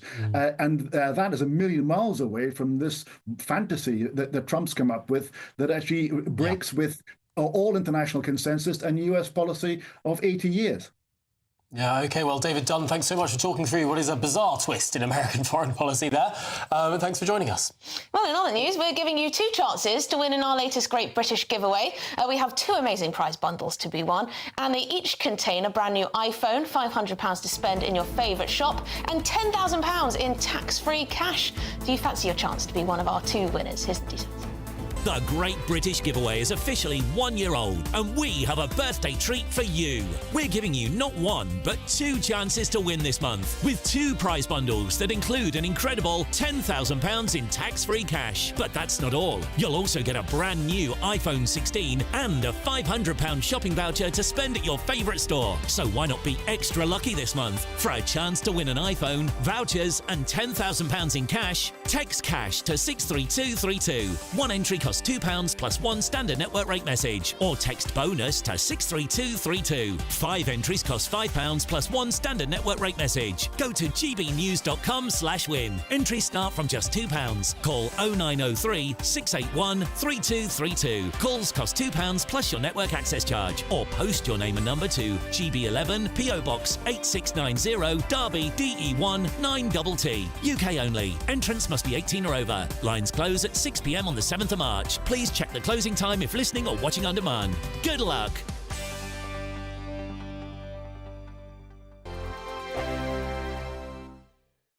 This is GB News, Britain's news channel. And then fashionistas are keen to see which new trends are set to hit the catwalk. Well, our next guest is very well placed to share her predictions with us after being a contestant on hit ITV series Dress the Nation, as well as being an upcycling and sewing consultant. Wow. Joining us now is Tendai Murewe. I want to go back to you appearing on the ITV Dress the Nation. Right. Tell us about that experience. What was that like? Oh, that was one of my highlights as a upcycling consultant. I learned to sew in my kitchen 5 years ago. And then, during COVID, just making masks. Then the next thing I was on a Dress the Nation, making dresses in front of TV. Yeah, it was just incredible. I think we all had all these clothes that we have, but we don't know what to do with them. So mainly I started with men's jackets, taking off the sleeves and putting it like a print on. I've tried this. I've tried taking off my sleeves before. I now have about 3 jackets with no sleeves. I never managed to put them back on. You need to come to a workshop. You need to come to a I need an workshop. upcycling consultant. 2025, what can we expect fashion-wise? I think bold prints are back. People are loving. I think you walk on the streets in frollos and oversized men's jackets. So the exact opposite. We have drastically underperformed this morning. You're just saying not like us. We just woke up this morning and thought, it's winter, it's cold, it's grey. Grey, miserable. Is that not the way to go? No, it is. I think because fashion is expressive. It's whatever you want to express yourself. GB News, the People's Channel. I'm Christopher Hope. From pop stars to politicians, I'll interview anybody in a pub who's got a political opinion. Join me every Friday on Spotify, Apple Podcasts, YouTube or gbnews.com, or wherever you get your podcasts. This is GB News, the People's Channel. In the GB Newsroom, we bring you the news as it happens. With our team of dedicated journalists across the UK. We're ready to keep you up to date with what's happening every half an hour, every single day. Bulletins here on GB News, the People's Channel, Britain's news channel. Join me, Nana Akwe, for an informative, interactive news programme with a difference. It's fun. No, he didn't say that, Dave. I'm so surprised. I think there's an element of truth to that. Join me from 3 p.m. every weekend, only on GB News, Britain's news channel.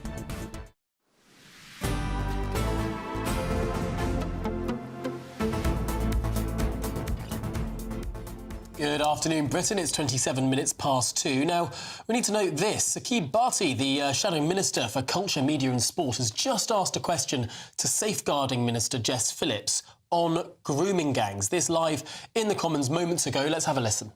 Thank you, Mr. Speaker. 3 weeks ago, the government announced 5 local inquiries into rape gangs, which crucially cannot compel witnesses to give evidence. We still don't know where all of them will be, and we don't know how those towns will be chosen. As Charlie Peters from GB News originally reported, there are 50 suspected towns where grooming gangs are suspected to have operated. Does the Minister recognise that the failure to announce a meaningful national statutory inquiry means women and girls from across the country who won't be from those 5 selected towns will be denied justice, a fair hearing? And if the victims want a national statutory inquiry, why doesn't she? I have spent time with the victims that he speaks about. In fact, I'm terribly sorry for the awful audio there. We'll get that corrected and play it again. But you got the gist there. Charlie Peters and GB News named there as pushing for this, asking why there isn't a national inquiry into this issue. Big questions, but also on the agenda, unimaginable failures of an epic level. Those were the words of Barnaby Webber's mother, Emma, as she spoke alongside families of Nottingham killer Valdo Calacani's other 2 victims. The families were demanding a full public inquiry into Calacane's handling after an independent review found clear failings at the hand of both the NHS and the police. Yes, the report found medical professionals were not allowed to visit Callakane's home alone over safety concerns, and the killer avoided injections of his antipsychotic medication, claiming he was scared of needles. Well, our Home and Security editor, Mark White, joins us now. Mark, scared of needles? I mean, my goodness me, the failures, I mean, they just rack up one after another. Yes, indeed, and the government obviously is going to hold a public inquiry. Just going back to that urgent question in the Commons there, I think there is a great deal of consternation, understandably, from the survivors of these rape gangs, that they can't have the same kind of public inquiry that the government now seems to be willing to give, understandably and quite rightly, the families of those caught up and suffering as a result of Valdo Callakane in Nottingham, and of course those in Southport who suffered as a result of the horrific acts of Axel Rudicabana. So that's one that I think the government finds it increasingly difficult to argue against.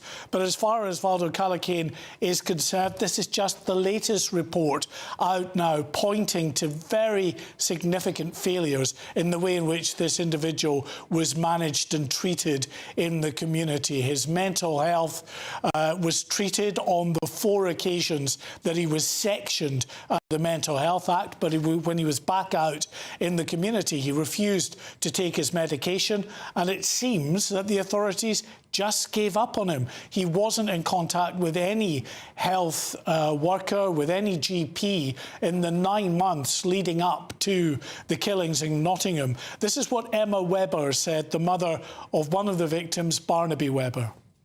September 2022, we delivered our beautiful child, aged 18 years old, to Nottingham to start the next part of his life, to study, to grow up, to play his beloved cricket, to make a whole new range of friends in a city he had already come to love. Little did we know what an unsafe city he was being left in, and what evil awaited in the shadows in the early hours of the morning on June the 13th, 2023. In this city alone, since the year 2000, there have been 50 murders through mental health, 50 homicides under mental health alone. And as far as the families are concerned, they say that the public inquiry that the government has promised needs to be a statutory inquiry, because it wasn't just, of course, the failings around this man, Valdo Callakane, and his mental health treatment, but you heard there from Emma Webber about 50 other homicides linked to mental health. So some serious questions that need to be answered by the health authorities in Nottingham, and a statutory inquiry, as far as the families are concerned, would enable that judge to compel people to attend and to testify, and people could be named publicly.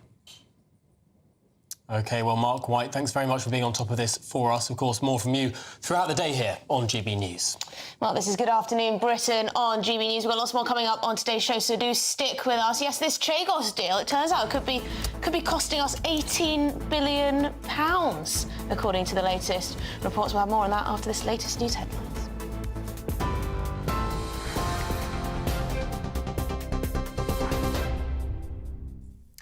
Good afternoon. The top stories. The families of the 3 Nottingham attack victims have demanded a full statutory inquiry, and they've said names must be named after an independent review has revealed Valdo Callakane's fear of needles prevented him from taking antipsychotic medication before the killings. Barnaby Webber, Grace O'Malley Kumar and Ian Coates were viciously murdered in the summer of 2023 by the triple killer. Health Secretary Wes Streeting says it's clear there were failings in how the care provided to Callakane was managed at every level. Barnaby Webber's mother has called for a meeting with the Prime Minister. A 15-year-old boy has been remanded into youth detention accommodation after appearing at Sheffield Youth Court charged with the murder of a 15-year-old boy at a school in Sheffield. Harvey Wilgoose, who was 15, died after being attacked at All Saints Catholic High School on Monday. Police said he suffered serious injuries and, despite the efforts of medics, died a short time after emergency services arrived. The CPS said the boy was charged with murder, possession of the bladed article and affray. And Donald Trump says he wants the US to take over Gaza and turn it into the Riviera of the Middle East. The U.S. will take over the Gaza Strip, and we will do a job with it, too. We'll own it. At a White House news conference with the Israeli Prime Minister Benjamin Netanyahu, the US president says Palestinians could be resettled away from Gaza in areas where the leaders currently say no. Jordan and Egypt reject the idea of Palestinians being resettled, while the Palestinian ambassador to the UN says our homeland is our homeland. But the Israeli Prime Minister said Trump's plan is an idea worth paying attention to. And those are the latest GB News headlines for now. Katie Bowen has your next update at 3 o'clock. For the very latest GB News direct to your smartphone, sign up to news alerts by scanning the QR code or go to gbnews.com/alerts.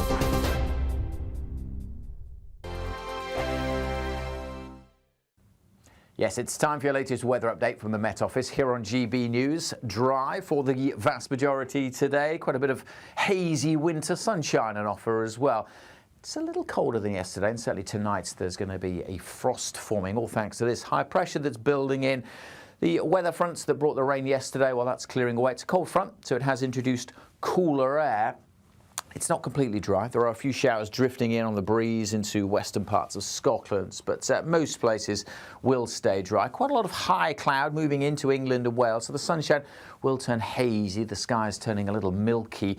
Temperature-wise, well, about average for the time of year. Maybe double digits in parts of southern England, but mostly 7, 8 or 9 degrees Celsius. Those temperatures, though, will fall away pretty sharply this evening. Still a few showers drifting into western Scotland, particularly over the Western Isles and the Northern Isles, where it's still a little breezy. But for most, the winds are light, and there'll be long clear spells over eastern Scotland, southern Scotland, Northern Ireland too. Most of England and Wales pretty clear also. Still quite a bit of that high cloud across southern areas, at least at first. And it could turn a little misty in a few spots, maybe a few fog patches forming, perhaps around northwest England later in the night, over parts of eastern England too. But generally speaking, dry and clear and cold. The themes for tonight, that blue hue taking hold of the map. Towns and cities getting down pretty close to freezing, if not a degree or so below, and certainly in the countryside we will be a few degrees below freezing. So a frosty start to Thursday, but a sparkling start. We'll have lost the showers from the northwest, so it's dry pretty much everywhere. We will see some cloud bubbling up through the day, particularly over East Anglia and southern counties of England. A small chance of a shower drifting in on the breeze across the far southwest, but generally it's dry, it's fine. It's a day of winter sunshine, and after that frosty starts, temperatures in the afternoon 7 to 9 Celsius. The latest GB News travel.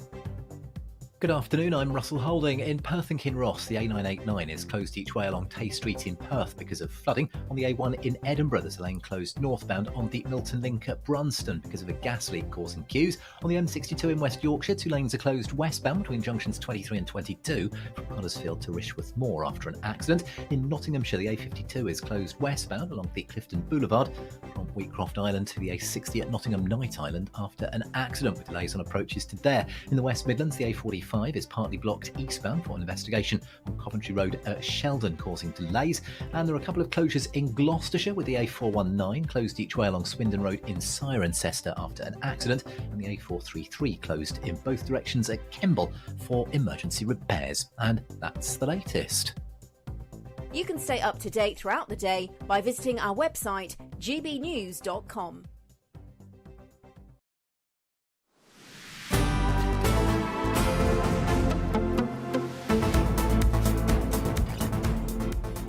Good afternoon, Britain. It's 38 minutes past 2. Now, the Prime Minister remains determined to go ahead with giving away the Chagos Islands, and it's a deal which will cost more than many of us first expected. Yes, it's been revealed that Britain has agreed to link payments to Mauritius with inflation.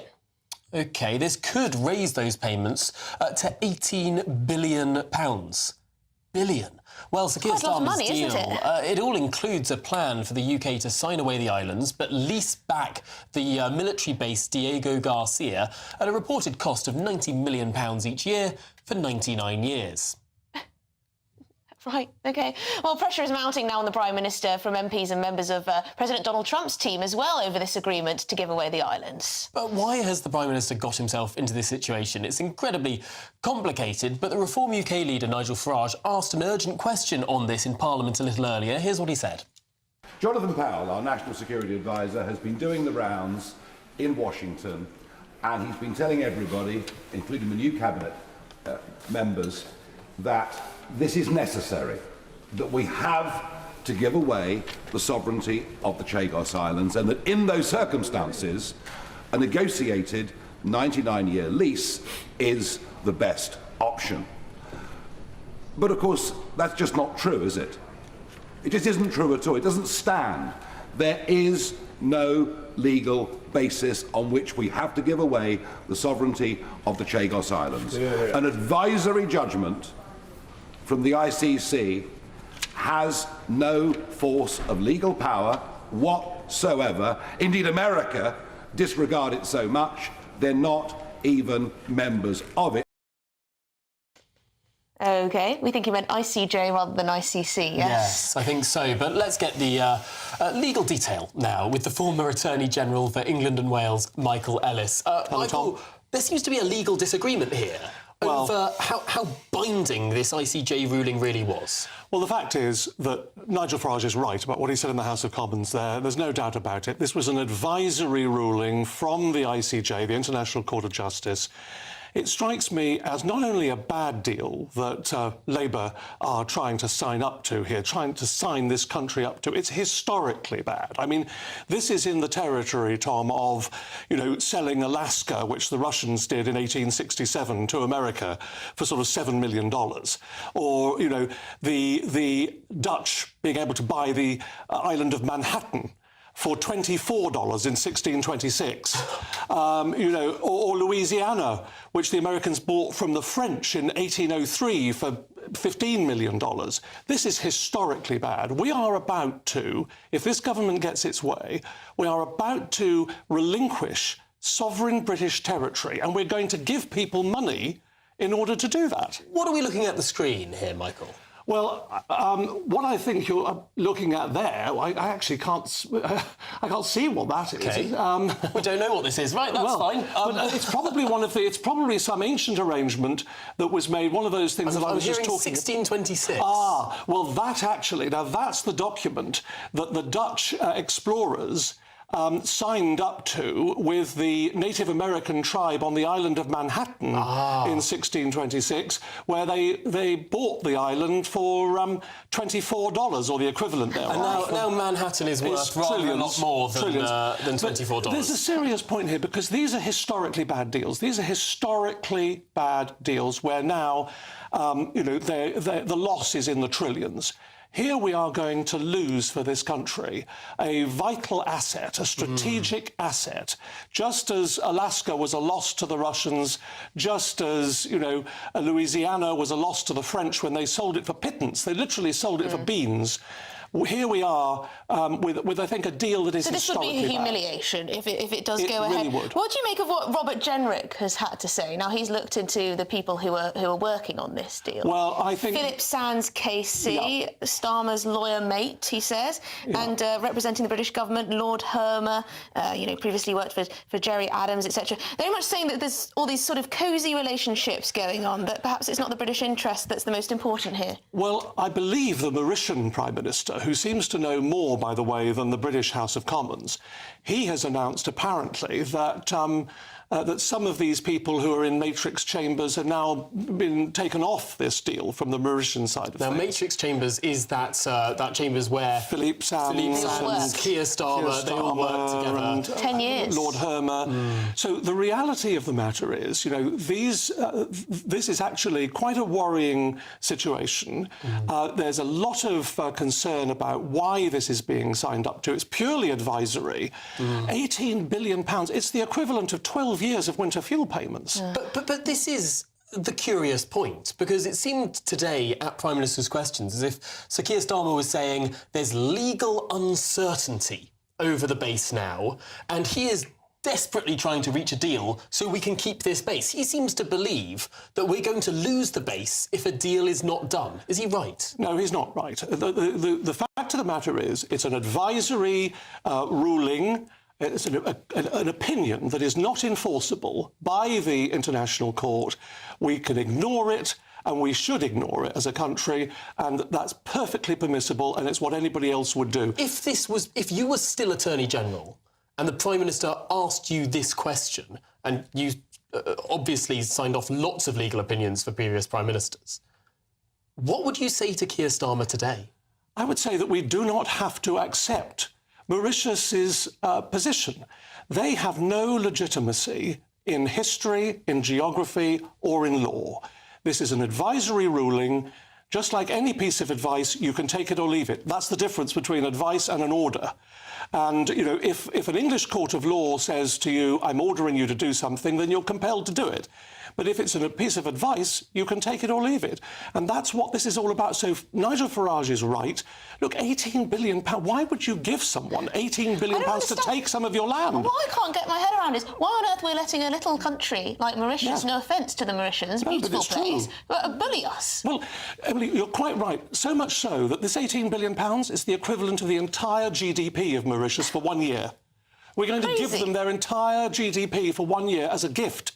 For taking our property from us. Imagine if any of your viewers were selling their house or selling their car, you would expect the person buying it to give you money. You wouldn't expect the person buying your house or your car to actually want money from you as well as taking the property off you. It's an extraordinary state of affairs. It's completely illegitimate, in my view. I think Rob Jenrick is right, and so is Nigel Farage. And I think we deserve a little more transparency on this one. Absolutely. Keir Starmer was trying to shame Kemi Badenoch for not asking for a briefing on the issue at PMQs, but I want a briefing. Well, the public want a briefing. He's the one who's the Prime Minister, and it seems that he's keeping these briefings that he's receiving quiet, because the Mauritian Parliament are getting more information than the British House of Commons. This is where we're getting our news at the moment. This information about the 18 billion is actually coming from things that the Mauritian Prime Minister has said. Which is ridiculous.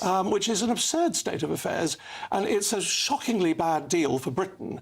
Historically bad deal. Hence these examples that you were showing on your screen from these ancient documents. If people 100 years from now, if this deal goes through, are going to say, Tom, how on earth did the Brits do this and end up relinquishing this crucial bit of strategic land and also give billions away at the same time as doing it? Just extraordinary. Michael Ellis, former Attorney General, thanks so much for being here in the studio and talking us through the legality. It was certainly fit with the narrative of decline, but hopefully that's not our narrative. Anyway, if you're in search of some winter sun, here is the forecast for some of the top Euro holiday destinations. Ready to soak up that holiday sunshine? Won't we need some cover? No worries. All sorted. All Clear Travel Insurance sponsors GB News Travel Destinations Forecast. Hi there. If you're looking for some winter sun, you will find a little in the Greek islands, although it will be windy. Fine in Italy and across much of Iberia, although it is going to turn more unsettled through Iberia and, in fact, Central Europe as these weather systems move in during the next few days. But for Thursday, at least, plenty of sunshine for Italy. We've got that strong wind blowing through the Greek islands and a few showers associated with it. Otherwise, largely fine. And then the more unsettled weather arrives at the weekend. All Clear Travel Insurance sponsors GB News Travel Destinations Forecast.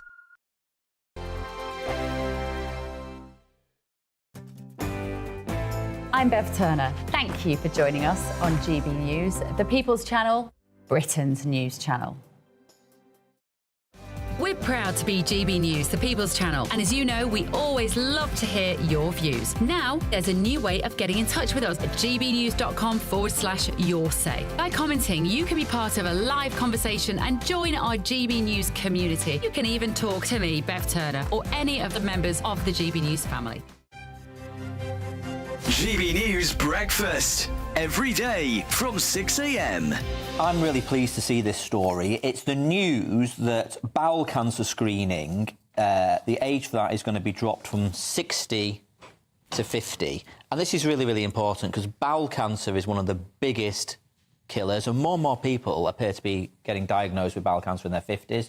Not entirely clear why. And there was an inspirational woman called Deborah James who I actually met when I used to be the Sheffield Health Secretary, and I remember meeting her when she had her cancer diagnosis and supporting her campaign, and she sadly passed away a couple of years ago, but it was a phenomenal campaign, and I think did inspire the nation. And this is so important. So people in their 50s are going to be sent these kits in the post. And I suppose my plea is just do not ignore these kits because you can deal with cancer if you catch it early enough. Yeah. So I mean, this is not the most pleasant thing to do, and a lot of us aren't used to it and talking about it and whatever, but it's essential, obviously, to do.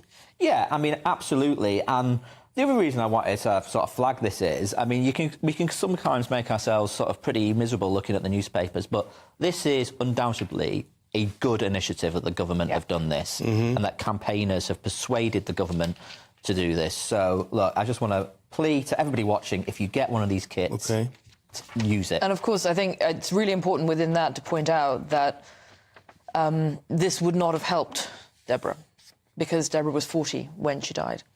And what's really important when you see stories like this is to pay attention to what your body is telling you. And if you have symptoms that are weird, it is important to go to your doctor and to talk about them and to take the tests. GB News, the People's Channel. If you want your news to be straight talking... This is a nightmare for the Conservatives again. Down to earth. It's not just Nottingham where this is happening, is it? And most importantly, honest. Hard-working, middle-class taxpayers, they'll get their book thrown at them. Then catch me, Martin Daubney, Monday to Friday, 3 till 6 p.m. on GB News, Britain's news channel. I'm Ellie Costello, and thank you so much for joining us here on GB News, the People's Channel, Britain's news channel.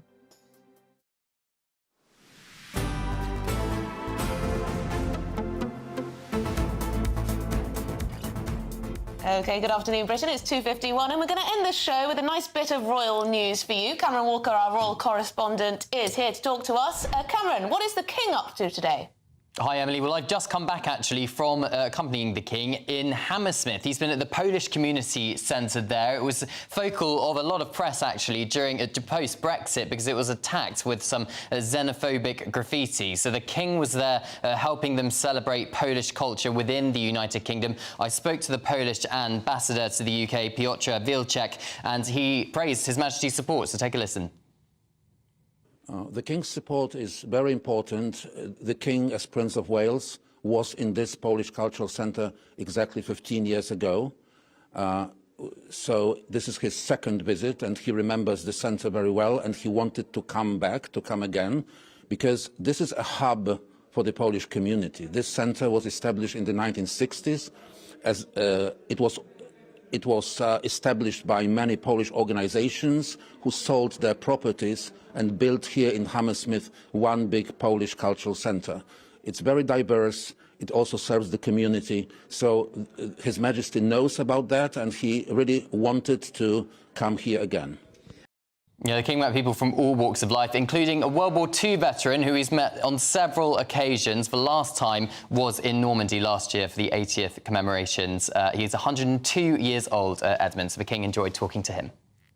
Oh, Cameron, I've got to say, you saw the King. How did he seem? Of course, we know that he's been struggling a bit with his health, but he seems to have a pretty busy agenda of visits at the moment. Yeah, he really does, Tom. He is ramping up engagements, I think. I understand he's still having a weekly cycle of cancer treatment, but he is still determined to carry out as many public engagements as possible. He was meeting members of the public outside the community centre as well. He remarked that one dog had been overly shampooed as well, so there was a bit of humour in him as well. But he was in really good spirits. He really seems to be enjoying himself and definitely spent a lot longer than perhaps he was scheduled to do, talking to as many people as possible. Lovely. OK, thank you very much indeed, Cameron Walker, our royal correspondent there.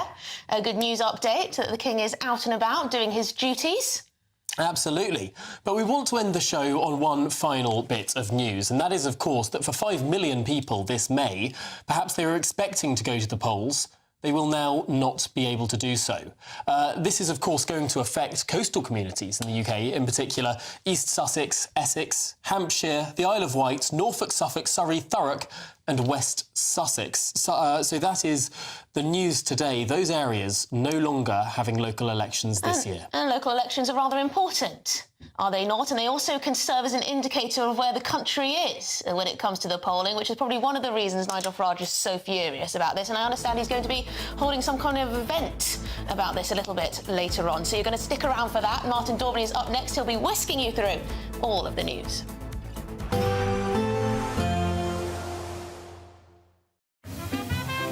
Heavy showers first thing will be followed by a warm, cosy day. Boxed boilers, sponsors of weather on GB News.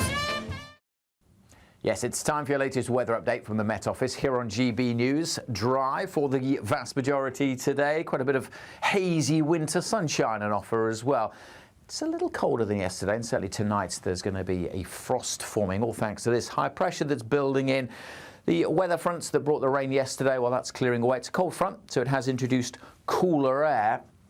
It's not completely dry. There are a few showers drifting in on the breeze into western parts of Scotland, but most places will stay dry. Quite a lot of high cloud moving into England and Wales, so the sunshine will turn hazy. The sky is turning a little milky. Temperature-wise, well, about average for the time of year. Maybe double digits in parts of southern England, but mostly 7, 8 or 9 degrees Celsius. Those temperatures, though, will fall away pretty sharply this evening. Still a few showers drifting into western Scotland, particularly over the Western Isles and the Northern Isles, where it's still a little breezy, but for most the winds are light and there'll be long clear spells over eastern Scotland, southern Scotland, Northern Ireland too. Most of England and Wales pretty clear also. Still quite a bit of that high cloud across southern areas, at least at first.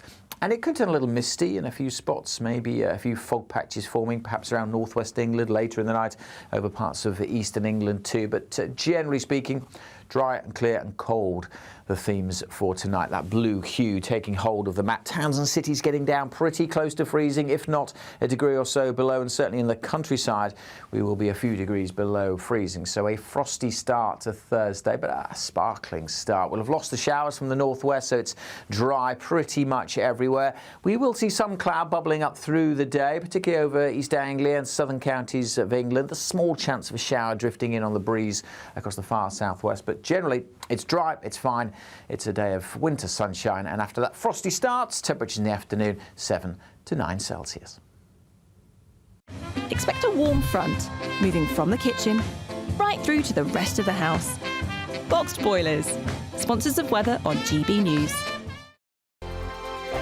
We're giving you not one, but 2 chances to win this month, with 2 prize bundles that include an incredible £10,000 in tax-free cash. But that's not all. You'll also get a brand new iPhone 16 and a £500 shopping voucher to spend at your favourite store. So why not be extra lucky this month? For a chance to win an iPhone, vouchers and £10,000 in cash, text cash to 63232. One entry costs £2 plus 1 standard network rate message, or text bonus to 63232. 5 entries cost £5 plus 1 standard network rate message. Go to gbnews.com/win. Entries start from just £2. Call 0903 681 3232. Calls cost £2 plus your network access charge, or post your name and number to GB11 PO Box 8690 Derby DE1 9TT. UK only.